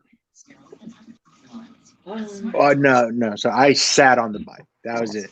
Oh, I didn't have a okay. chance to ride it. So Yeah, so you do is you leave the kickstand down, you get on the bike, you start it, and then you just kind of lift off with your left foot and hit the throttle and go.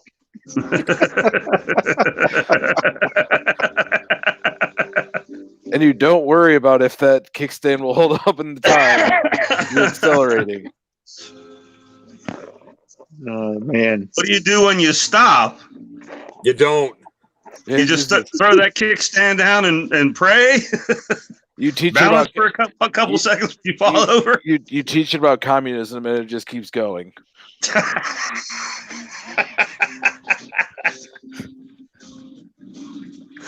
Oh shit! I don't know. The Bronx is definitely one I want to ride, but I think that name is horrible. Yeah. You're aiming it at one small crowd when you call it the Bronx. Either New Yorkers are going to love it and everybody else is going to hate it. No, I think they did it right. When you hear motorcycle, I don't even think I've seen the bike, to be honest with you. It's a Street Fighter bike. Oh, what's up, Scouts? Oh, okay. And it's, I think the name sets the right vision for what you think of. You think that brawling spirit, the street light type of deal. Yeah. And it's going on a Street Fighter motorcycle. So sweet. We talked about this in one of our podcasts, actually. As soon as the trademark got registered, I think all the motorcycle media outlets jumped on it, and that everyone was calling it out as a Street Fighter motorcycle. And that's what came to mind. You know? I don't think that. Okay, so Spit McFluff says, Mick, dude, New Yorker here. No, don't name it Bronx. I don't know. Like, if they were like going down that route, they could have been the Harley-Davidson Detroit. You know, I mean, Yeah, but when you think Detroit, you don't think of that. You think of I think of street fighting. Street fighting Kimbo Slice. No. Wait, you throwing down with truckers behind the Waffle House again? Do you know that dude was from Detroit? Who? I did not know that. Yeah. Please don't ever throw that out there again. Just like Kwame, he was out to get his money. The Suge Knight of Detroit. I don't know. I feel like if I'm gonna buy a bike, like it seems like all of the Harley names flow. Or like Harley Pan America, Harley Softail Slim, or Fat Bob. But like when you're just like the only Harley to be called a B name, where it's like the Harley-Davidson Bronx. Like it doesn't have that role that I'd expect out of like a Harley name. Just doesn't flow. It doesn't. Like all the other names flow. They should come out with the Harley-Davidson BMF. Bad motherfucker. They had the Harley-Davidson Bad Boy. Like AMF could have been American motherfucker, but that doesn't say bad. Awkward silence. Sport by guy comments on Harleys. Crickets happen. I'm sorry, guys. We're just all in deep thought. Everyone take a minute to reflect back on your performance so we can correct ourselves. I am. Scouts Adventures says, I know a guy named Fat Bob. He's a good guy. I honestly, there's got to be a better name than Bronx, especially when it was like codename Street Fighter and all this stuff, and then they dropped that, and it wasn't even like a mid-year release. They hadn't even released it yet. So besides those, like we said last week, those dumbass paint jobs, like I don't know. I feel like it's hard when they do their mid-year release. They're already into summer. Or the dealer show. If they're gonna do it at the next release at the dealer show, then August. Yeah, August. So we're not gonna see that bike till at least August, if not even longer. And so for us up here in Michigan or in the Midwest, might as well. That gives you a short period of time to be able to actually ride it. When are they coming out with this thing? We don't know. Allegedly in August. Allegedly. So if 2020 is the year of the COVID, why don't we just call it that? I mean, you're not wrong. Early COVID. Oh no! Apparently, I was told recently about this couple that apparently the COVID classic. No, this they called it. They named with their kids, the twins they had, COVID, and what was the other one? I don't know, but they're sitting there talking about like the generation that's born in 2020 is going to be called Coronials. Oh God! Tell me that's not bad. No, it's not. We got Boomers, Generation Xers, Yers, Millennials, and Coronials. So Wind Reaper, COVID and Corona. That's what it was. They named their kids COVID and Corona. Well, they're not that bad, actually. You better teach your kids to fight. But yeah, for sure. Wind Reaper said it would be nice if the county road commissions would use this time to do essential road work. Right. Well, in the state of Michigan, as you know, that our governor is a whore. Wow. And a treacherous bitch. And she will not let us. Well, wait a second. There's a big difference between a whore and a treacherous bitch. Let's keep them separate, okay? No, she's all in one. She's all in one. No, she has like literally. I remember someone saying this. She's got like these dead eyes. It's creepy. It's creepy. No, you can't. Like this person's like. Someone posted on Facebook talking about it, and they're like, "Oh, this is fake news." Where it's like this shows like the American flags and the seeds all crossed and taped off. And they're like, "Oh, that's fake news." And I'm like, everyone's gone to the store and seen all the shit they have cordoned off with caution tape.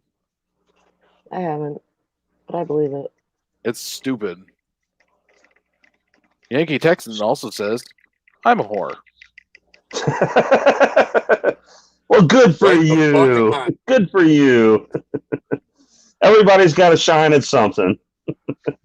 Yankee Texan says that's why I'm inside. I don't know, because he's a whore, or they're a whore. I don't know. I cannot see the chat, so apologies to all chatters. Okay, Yeah, I can't see it either. Ehart's just such a nice human being. Patrick Hadrick's a douche. Ouch. Mick's a douche. Did they say that, or did you say that, you fucker? Norseman's a douche. I mean, call a spade, man. We're all douches. Can we talk Doesn't about hurt my feelings, Yankee none. Texan brings up the topic. Can we talk about fuel pack? Don't use it. Trash. Never heard of it. What the fuck is fuel pack? Yeah. It's a Vance & Hines F Fuel Pack 3. Yeah, it's an engine control module. Actually, Oh, when you, I thought it was like a backpack full of gasoline or something. oh, that's not an engine control module. It's like a piggyback tuner. Well, yeah, sorry. It attaches to your ECM. Buy a Power Vision. Buy a Power Vision. And here's the sales pitch. Buy a Power Vision or you're gay. Nice pitch. Ride a Harley and you're gay. Oh, Totally understood. Ride a Kawasaki and you're gay too. This is really starting Ouch, to that be hurts, bro. Anyways, back to the fuel pack. Yeah, Power Vision is going to be your best bet. I mean, in my opinion, there are other ones like Thunder Maxes. That's really about it for Harleys. well, wait. What motor are you putting this on? Well, it's Yankee Texan, so he's got the same heritage as me. Oh, okay. So Yeah, yeah, go Power What the Vision. fuck do you want, dog?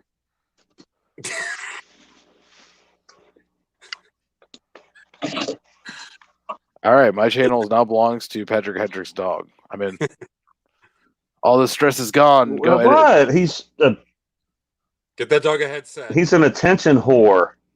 Also, get yourself a 2-in-1 Well, come on up here. Everybody wants to see. I got my Power Vision from Rotten Fuel Moto, bastard. and they nailed the map. Yeah. So fuel Harley Dave, I hate to tell you, but those maps are available to everybody. Come on, get in. So you can actually plug it in and put any tune you want on your Power Vision on your bike. Actually, you might be able to do a standalone too, depending on what you have. I think electronics, you can actually get a lot of gains out of electronics these days. Oh yeah. Oh yeah. It's pretty impressive what tuners can do with the electronics. I mean, I don't know if you guys are following the Chris Moore, Ricky Gadsden thing. Who? But so yeah, I get it. But there's some kind of rivalry brewing between these jet bike rider guys, drag racers. Chris Moore, Moore Mafia, he's a drag racer, grudge racer, tuner. Ricky Gadsden's a legend on a Kawasaki. He's got all kinds of world records. Yankee Texas. But Chris Moore is a badass, man. He can take and add 25 horsepower to a stock bike just through tuning electronics. That's a lot. Hey, Yankee Texan, you go buy them. Where you got you can buy them everywhere. Just make sure it's not from like a used site, anything like that. So make sure it's new. Yeah, look at like getlowered.com. Revzilla probably has them. Get Lowered has them. Get Lowered. Get lowered. If you go to betweentwowheels.com, the two is spelled out TWO, and you click on our Get Lowered link, I would not be, upset. In fact, let me send you the link. just put the link in the chat, man. But you can go get them anywhere. I mean, Click here. you're gonna have a lot of tunes available to you, because when you get the actual unit version of it versus what they give you at a Harley dealer, then you can go through and actually check all your maps. I'm sorry, babe. See all the ratings. Take about 4 of them Advils. But yeah, you should be. It's gonna be like $400.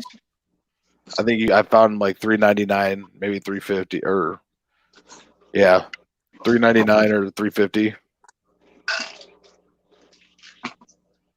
Wind Reaper. What do you got in your hand? I'm old school. I bought a quarter twist throttle tube to enhance the performance. That shit, that quarter twist throttle shit amps up quick. It escalates very quickly. Very quickly. It's going to be a little hard to day-to-day ride because you're going to be whole shot in every stoplight. I honestly What's tried. that called? Whiskey throttle?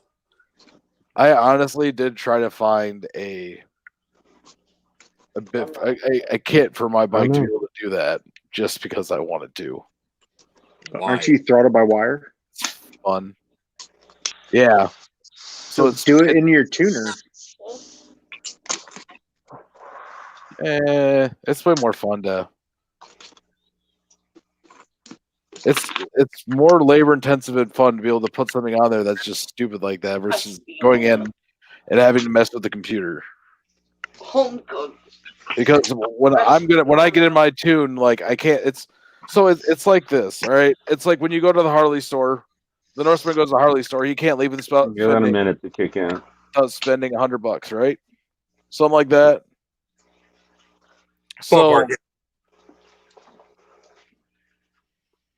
So that's where the fuck am I? I don't know. I just lost my train of thought real fast. I think we're going with doing things like the ass backwards way.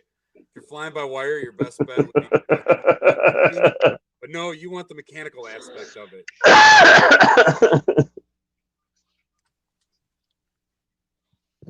We gonna live over there? He's like, talk amongst yourselves. I forgot what the fuck I was saying. I did. I just. I also have the Target tune, which is great when you're in different states, climates. See, okay, here's my problem, Harley Dave. So. Really? Wait, real quick, Mick. Do they make quick disconnect hardware for our shields and bags? Your windshield should already be quick disconnect. And they do make it for the bags. But also, back to what I was saying, I also have the Target tune. That's why that's great for when you ride in different states, climates.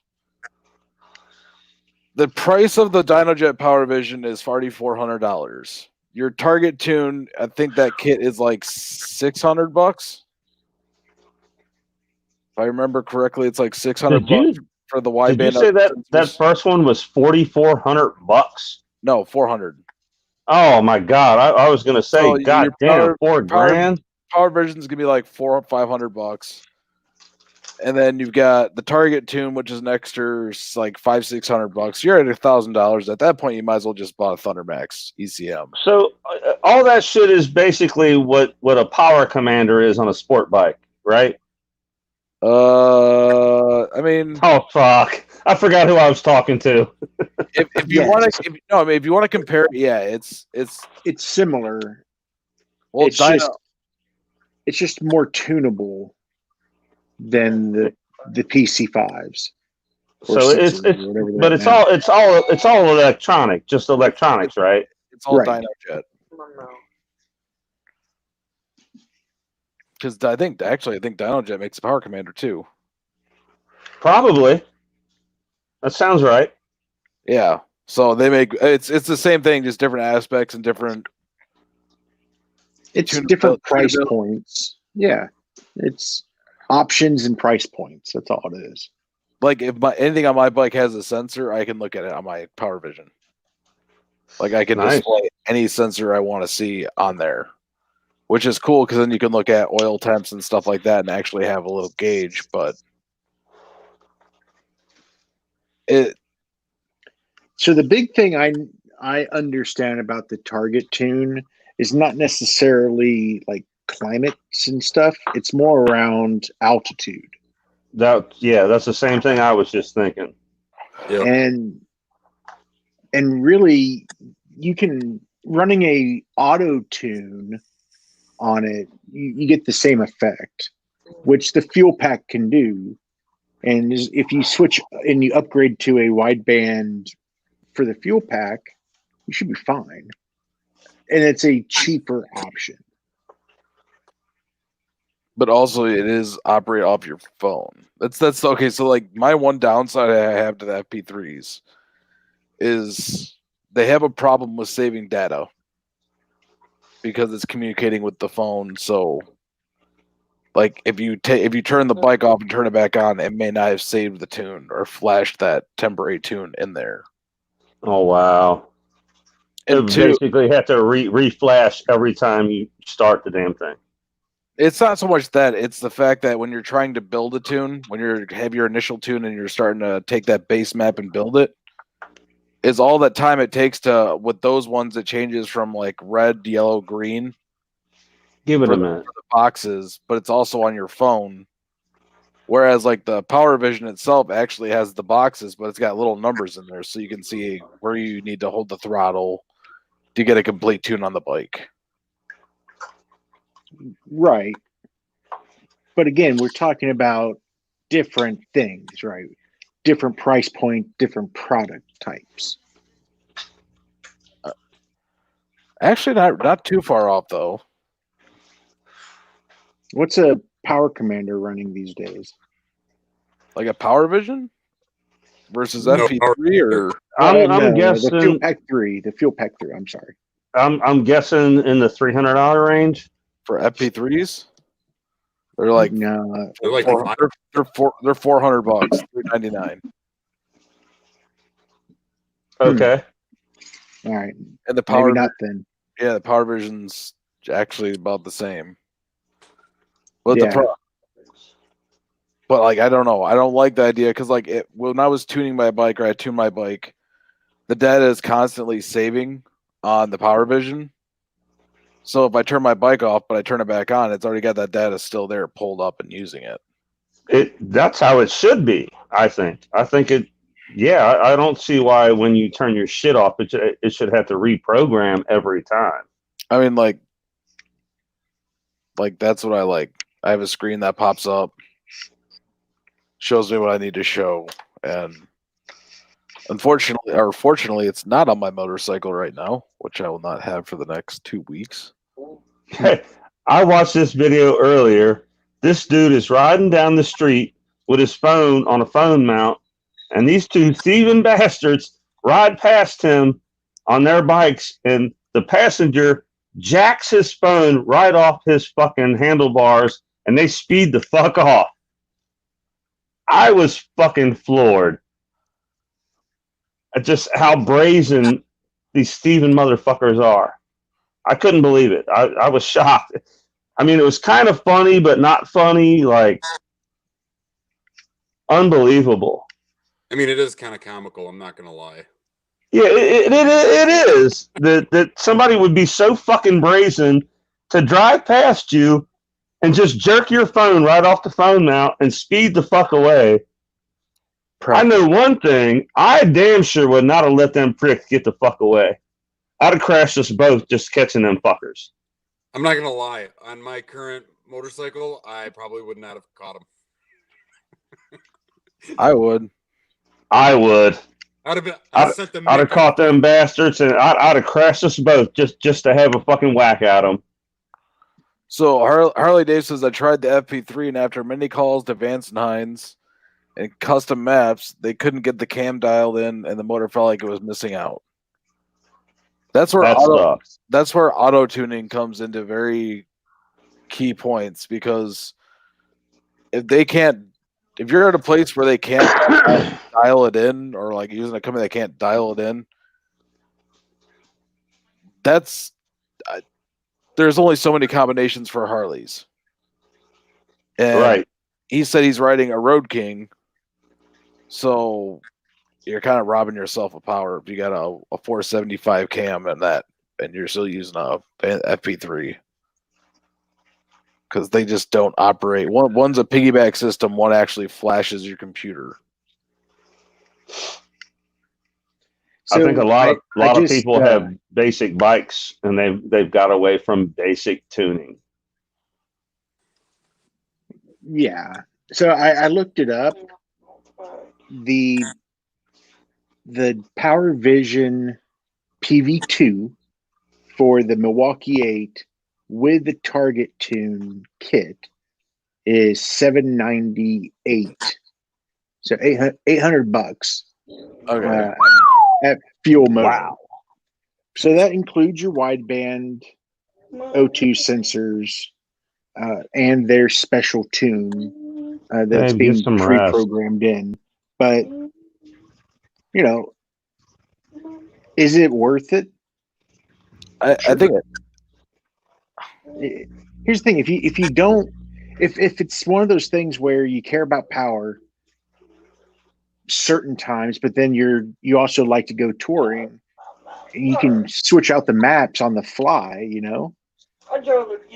well, and that's what I like about like with the Power Vision. You can, but you don't have to have you don't have to have your phone to be able to do it. Exactly. Like I don't have to have my phone hooked up because it's its own self system, so I can change the tune as I go. And honestly, with the Target tune, I still lost Patrick, but with the Target tune, at that price though, like you're what $300, why as well just get it dyno tuned? So, out of curiosity, just for my education, because I'm not 100% familiar with these, don't they tune, like, aren't they self-tuning, like, to your riding style? They have options for that, yes. And so, like the Fuel Pack 3, you auto tune it, and it's just constantly tuning to you. Reading. Yeah. It's like some astronomical, like it's like checking like every like 0.2 of a second or something like that to your either I must say riding style or riding condition, and it like when you get on it, it just tunes itself to whatever it is to give you the ponies you want. Right. It really comes down. Most people have two riding styles, right? In the city and then on the highway. So the constant tuning, it's just going to average itself out. That's what will end up happening.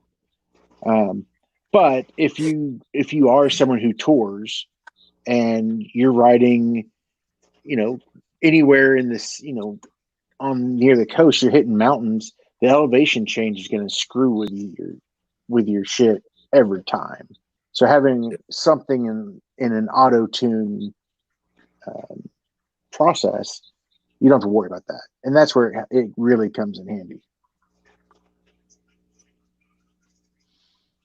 Now, out of curiosity, and just like once again for my lack of knowledge, like you can, like, would you be able to put that on like an older bike, say a 97? A tuner?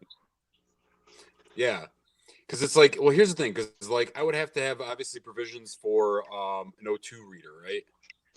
No. Like an O2 sensor? No. No?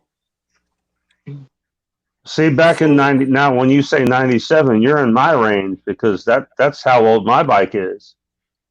Yeah, so like I'm thinking just because like on mine, I don't think there's much that's like I think at one point in time I looked up a Power Commander, and it was a kit for like my nostalgic bike, but there was some modifications that you had to make to the I believe the exhaust, and put a bung, like you have to weld a bung in order to put the O2 sensor in. It's okay. That makes sense, and that won't be uncommon, I would say. But you're running a carb on your bike, right? Nope. First year EFI. My bike is carbureted, so yeah, that would be me. Now I honestly have no clue. The first tuner I ever threw on a Harley was on a twin cam.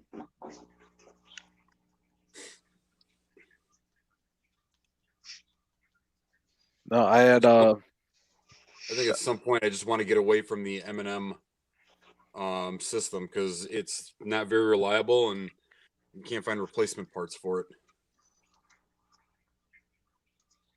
what M&M. Magneti Morelli. This was back before they. I think they only had them for maybe a few years, and then they went over to. Oh God, what the hell is that company? Really big in GM. GM used to own them. Hummer? What's that? Hummer? No. Shit, I can't think of it. Oh God, it's right on the tip of my tongue. God, fucking senior moment. What are you talking about? Like Geo? No, it's like Pontiac. Nice. Saturn. No. It's not the car. It's not a car name. It's their electronic version. Their electronic components. AC Like a lot Delco. A carburetor. Yeah, AC Delco. Yeah. Lectron.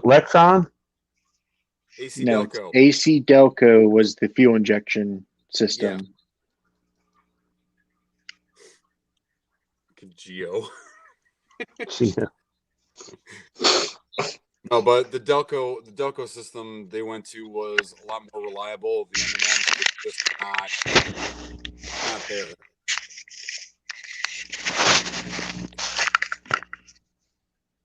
But I mean, to this day, I'm just waiting for mine to die so I can do something with it. Just do something with it now. Yeah. Let the Harley flow through you. Your penis is small. You need to be a peacock. Let's get employment to flow through me first. Peacock it. Yeah. Don't ignore your petcocks, boys. Go to a nice S&S 124. Nah. Would I be able to squeeze that in there? Yeah, you could. Where? I'm looking and I'm like, I don't know if I got space for it. Those 96s were decent size. They had, what was the biggest they put in the Screaming Eagle? Was it a 103? That sounds back about right. then? Oh, you're talking about the 107 kit? No, it was back then. I think it was the 103 kit. Yeah, it was a 103, I believe. On the 88s, when the 88 was the base engine. Yeah, I don't remember. Anyways, but yeah, it's the same frame that those held, and for the twin cams, and that's what the S&S motor's built off of. Yeah, on the Evo side, I think the biggest they had was 100. Yeah. Who is it that has those pretty cheap Dart, I think? You talking about motor-wise? Yeah. Ultima. Oh, yeah. Okay, that's the one. Yeah, it's all based. It's all built by what is it? Midwest. It's a Vietnamese motor. Excuse me.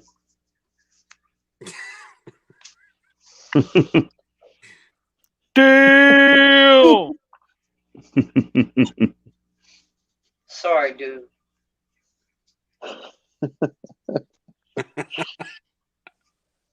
That's your lady. Yep. Right. Allegedly. Always alleged. I wish you had one like me. Patrick, I like her. Everybody heard that, so now you're a legend.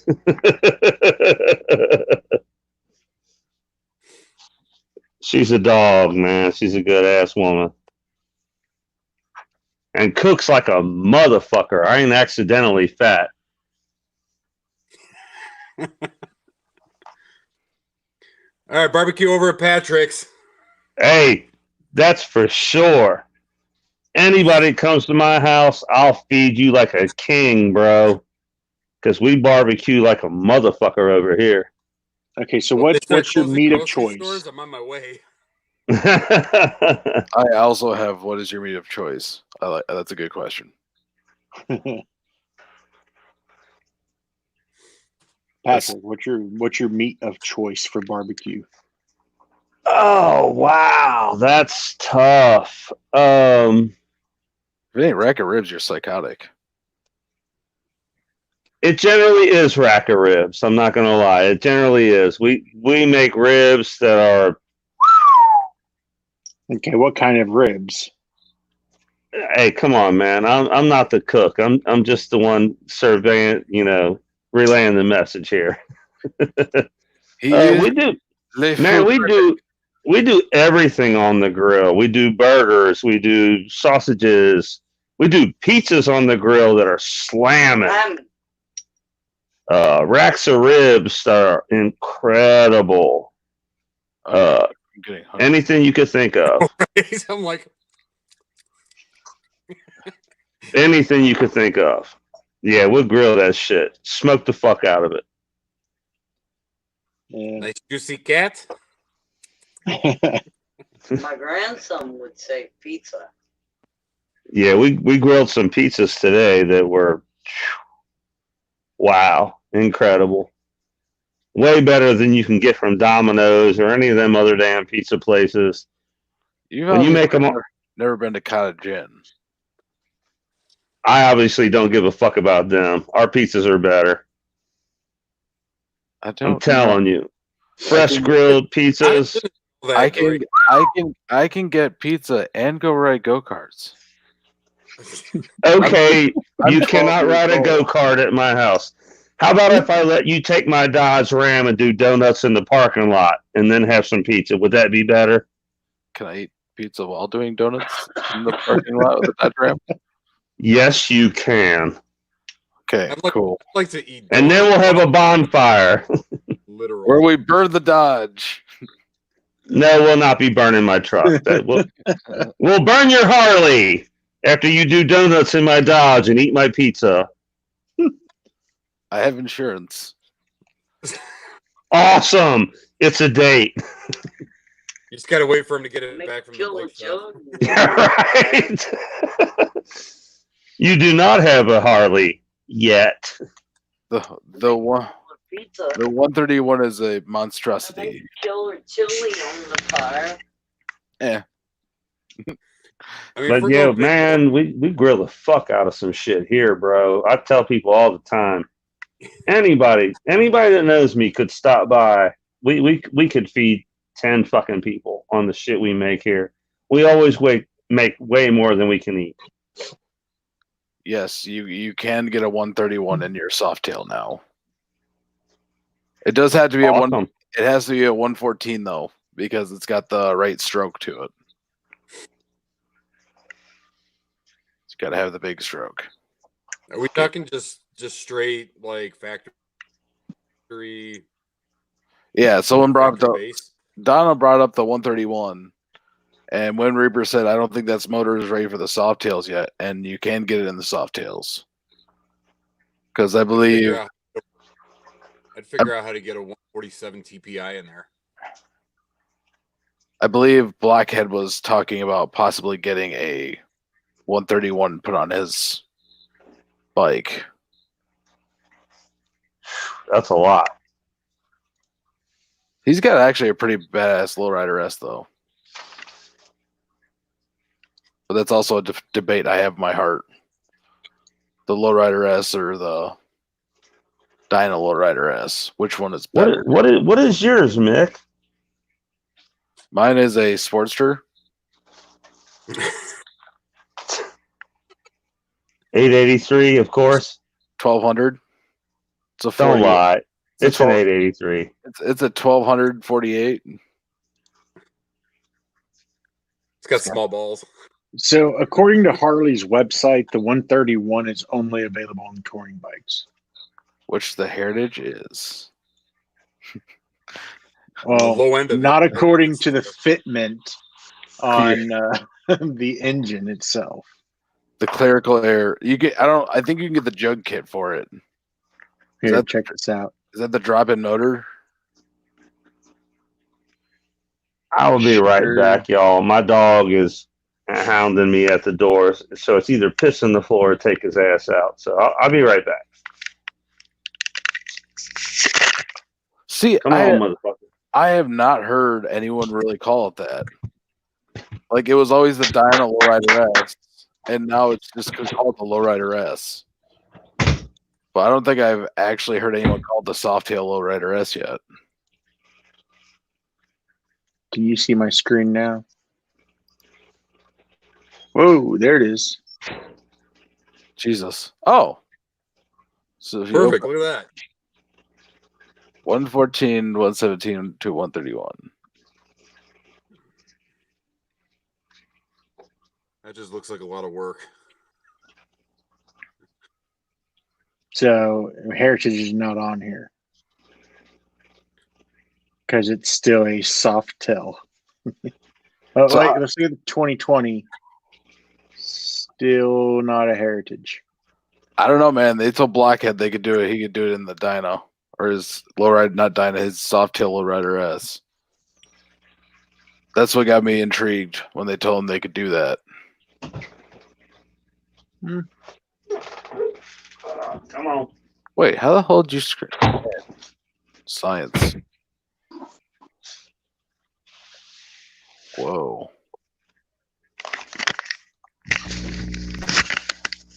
No, I get it. I mean,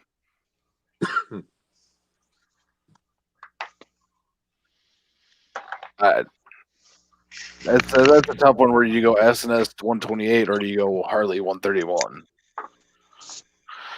Which honestly, I'd go with the 128 from SNS just because performance. I'd like to see real life dyno results from both.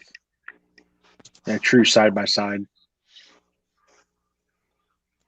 Yeah, my buddy's got an old school Harley, and it's got an SNS motor on it, but it's only a 5-speed, so it's like real old school. But man, that thing is a beast. I don't know what that's not exactly old school it is. For Harley. Harley still puts out 5-speed motorcycles. Well, like I said, I don't know. I'm not a Harley guy. 4-speed, then we're talking old school. Yeah. If we're talking about a foot clutch and hand shifter, then we're going really old school. No, I don't believe in that fucking suicide shift bullshit. That's just showing off, man.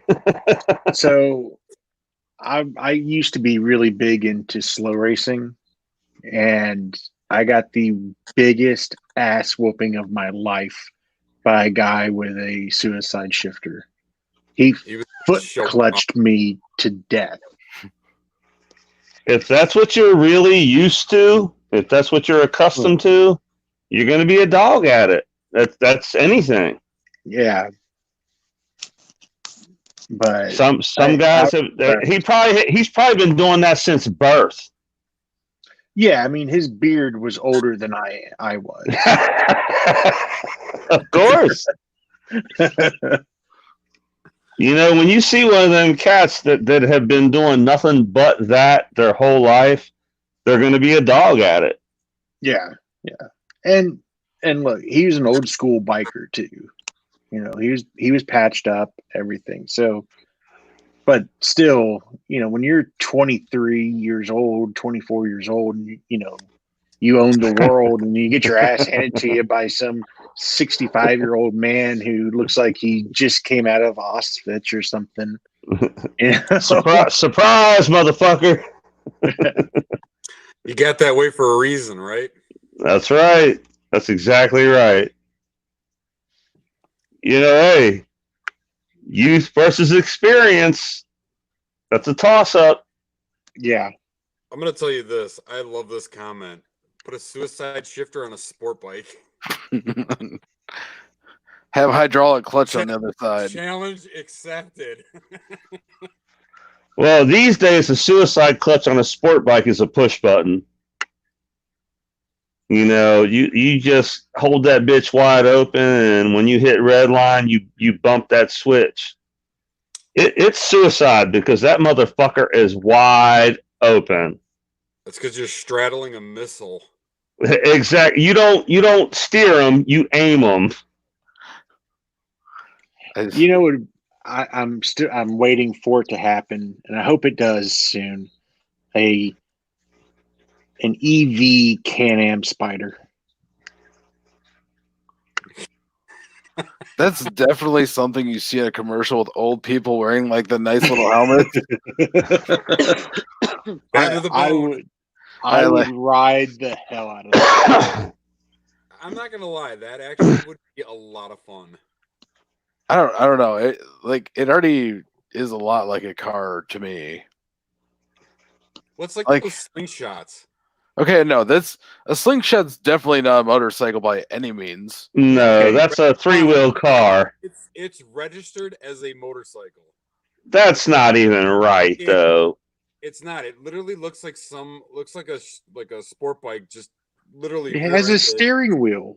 It looks like a sport bike rear-ended a Ferrari. I'm telling you, it literally looks just like that. It looks like somebody took the ass end of a sport bike, slapped it onto a Fiero, and here you are. Rocking it out. Yeah, sport bike got all up in the ass of a fucking sports car. And here you go.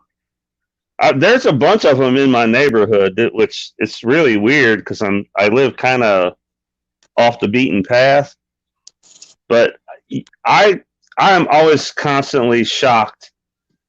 I see Ferraris, I see McLarens in my neighborhood, which is weird because I live in the boondocks. And you just always see like exotic cars down here just pimping around. I see slingshots, you know, I see a bunch of different weird shit down here. It's really surprising. Yeah. You know, the Can-Am Riker. Yep, I know two different people that have them. I so want one of those. I kind of do too. It seems like a donut machine to me. Like I would just lean in on that bitch and let it rip. It's like if you were to take a Can-Am Spider and bob it out. That's kind of what happened. Well, they have an off-road. That'd be great. They have an off-road version for it. I don't know if I would take anything that wide off-roading unless I was like maybe going up a sand dune or something. You know what? Somebody would be really badass if they put mud tires on a Can-Am Riker and just went ape shit off the road. Put a set of paddles on it. I'm sure. Yes. Somewhere. Hell yes, that would be fucking badass. It's like those guys that like buy those smart cars and put like lift kits on them.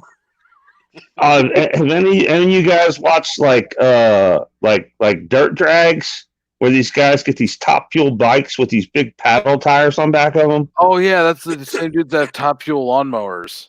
And they just go fucking nuts in the dirt. Like you got a 40-foot rooster tail behind you because you just unleashed a nitrous fucking Harley in the dirt. Dude, that with a huge paddle wheel on back of it. That reminds me of Monster Garage, where Jesse James built that Mustang lawnmower. Of course. I mean, why not? Cut your grass at $1.20. Get done that. I hate cutting grass. I would love to blow through that shit like that.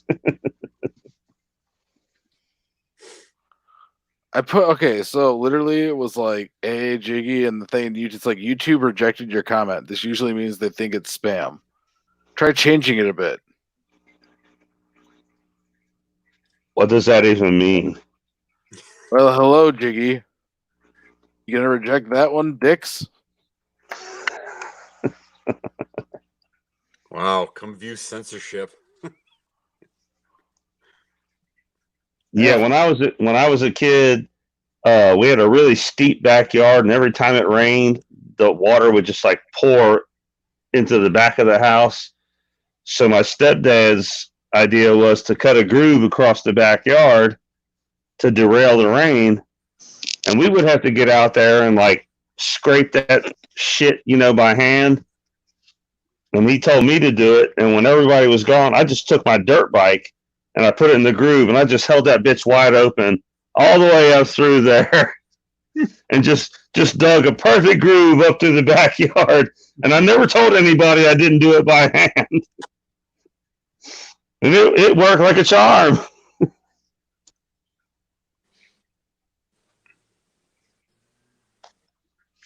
Are you spamming your own channel? I don't know. How am I spamming? I don't know. I'm trying to. I don't know what's going on.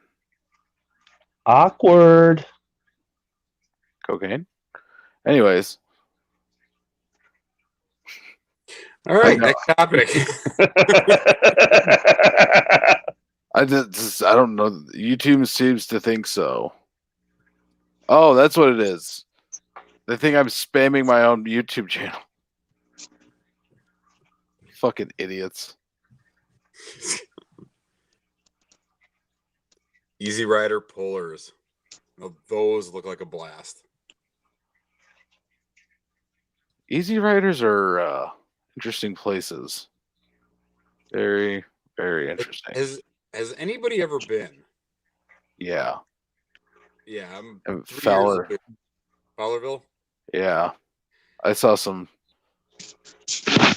Imagine Sturgis, but all trash. It is. It's literally just a weekend, a 3-day weekend of just pure debauchery. That sounds awesome. Yeah, the only thing is like, so Fowlerville, so Chillicothe is, let's put it this way, it makes Fowlerville look like PG. Yeah. Are you talking about Chillicothe, Ohio? Yes. Yeah, he said, thank you, Chillicothe. Like, come on. Yeah, I got a few friends that go to Chillicothe every year. I've never been, but I've seen some of the pictures, and it's pretty diabolical. Yeah, I would highly recommend it. It is a weekend to experience. Yeah, if you want to just go forget all your morals, go to Chillicothe, Ohio. I'm going to tell you this, though. People are actually very creative when it comes down to coming up with transportation around the campsites. Yes, I've seen everything. For sure. People like making, I don't know, like 6 stripper poles out of, converted school bus to, I don't know, people coming up with just very peculiar fabrication on minivans. But it's supposed to be a biker event. They do a lot of like, what is it? Slow rides. Like biker rodeo type shit. Yeah, I mean that's basically what it is. Is just anything to do with the rodeo. They'll do figure eights. They'll do keg rolls. They'll do pulls. They'll do like hot dog. Slow ride hot dog eating. Banana contest. Yeah, weenie bites. Yeah. And that is only the beginning of it. When the sun goes down, the rules go out the window and the freak show begins. Because holy fuck. So I've seen some footage of that shit. Just like, damn. So it used to be Fowlerville was the Outlaws National Convention. They actually still come full force, along with like the Scorpions, and a bunch of other motorcycle clubs and MCs. It's a unique time to say the least. You know what? The fact that they can all get together in one spot and nobody's warring, that's a major plus. Well, shit still happens. I'm not gonna lie. Well, yeah, there's an asshole in every crowd for sure. That is for definite. Always going to be that one motherfucker that had to start some shit. It's usually how it goes.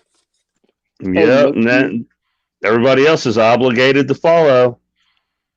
do you see the question from Raymond H? Yep. What are all bars of choice, brand or style, either or?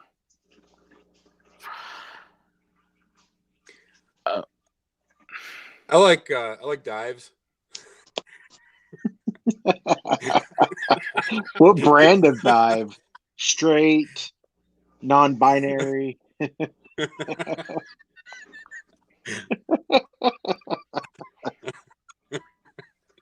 Not gay, lots of whiskey, naked chicks. That's pretty much it. I think he's talking about handlebars. Handlebar.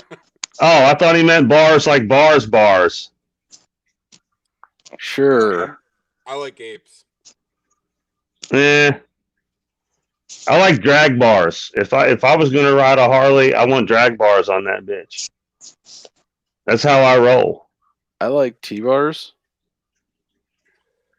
I'm an ape hanger guy. Yeah, I'm right there with you. It's more So we got two apes, a mid-size, and a drag bar. Now I do, and I'm actually thinking about going the performance road glide T-bar method. I do want to try that out.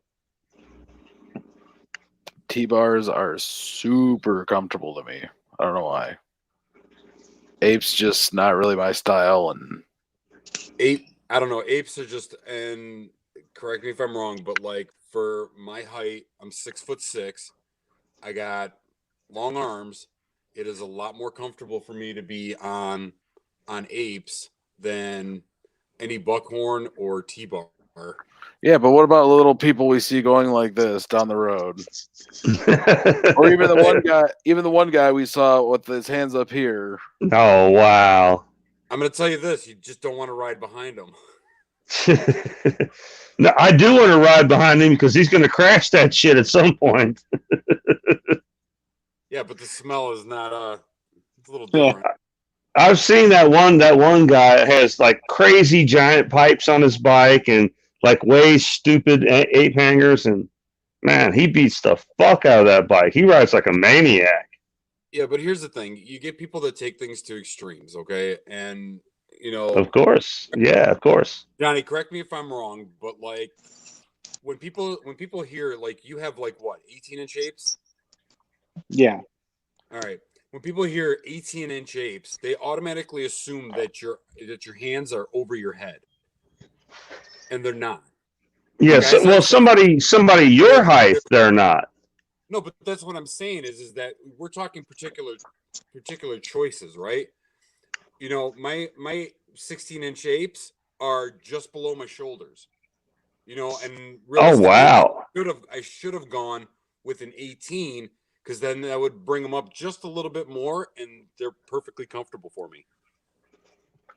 Well, see, like I said, you're a very tall guy, so I can see where when you reach straight out, your hands are like way low. Yeah, they're to where, you know, when you're sitting with your hands straight out, 18s are basically shoulder height for you. Yeah. Yeah, Norse, to going back to what you asked, my bars right now are not 18s. I haven't had the 18s on a few bikes. So last road glide, they were the 13-inch bars.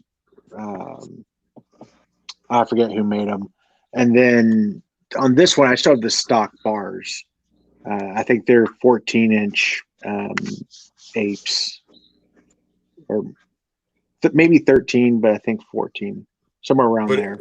It still kind of puts your hands in line with your shoulder, though.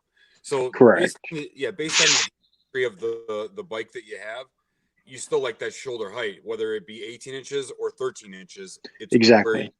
That's I actually not even apes for a guy your all's height. Because I mean, am I thinking wrong? Apes, you want your hands above your shoulders. And you guys are so tall that those size apes really ain't even apes for you guys. It's like a standard bar for y'all. Right. So I'm 6'3", my wife's 5'9", allegedly. And Allegedly. she runs 12s on her bike. And it works perfectly fine for her. And it really comes down, I don't think people should get hung up on the height. What really matters is the pullback and your wrist position. Correct. So if you're comfortable with your hands lower, like on the stock bar height, but you don't like the way your body sits, you just need to change out to a bar with less pullback or more pullback, or maybe something that gives your wrist position something slightly better. And that's what really matters. Is height and everything. That's just a dick measuring contest most of the time. Well, can you call it an ape if your bars are at shoulder height though? That's what I'm saying. I mean, I have 10 inch. To me, apes mean your hands are above your head. No, to me, so that's what an ape is. Ape hanger's all about the design. Yeah, as soon as you 10-inch mini apes, and then from there up, it's just ape hangers. The height itself doesn't matter. It's just the shape and the design. Yeah. Yeah, I was always in the mindset that for a bar to be an ape, it would mean that your hands were above your head. Mm-mm. Not like if you're reaching straight out, regardless of the height, is that technically an ape or is that just a taller bar? I mean, that would just be a taller bar. It's a design which makes it an ape hanger. That's what we're trying to say. It's all about the design, not the height. Shape. Yeah. Okay. So basically, if you can find yourself some 18-inch risers and put a drag bar on it, do you have apes because of the size? No, you just have a really tall drag bar. Yeah. Okay. I get that. That makes sense.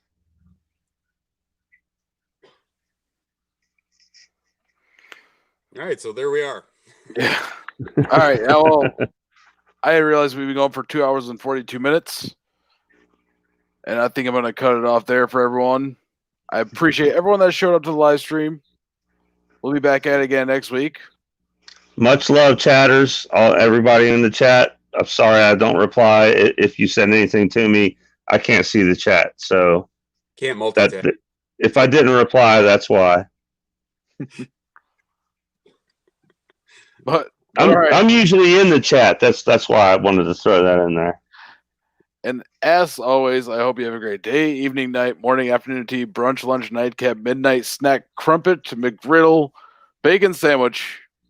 And remember to always ride for freedom. And bacon. Bacon.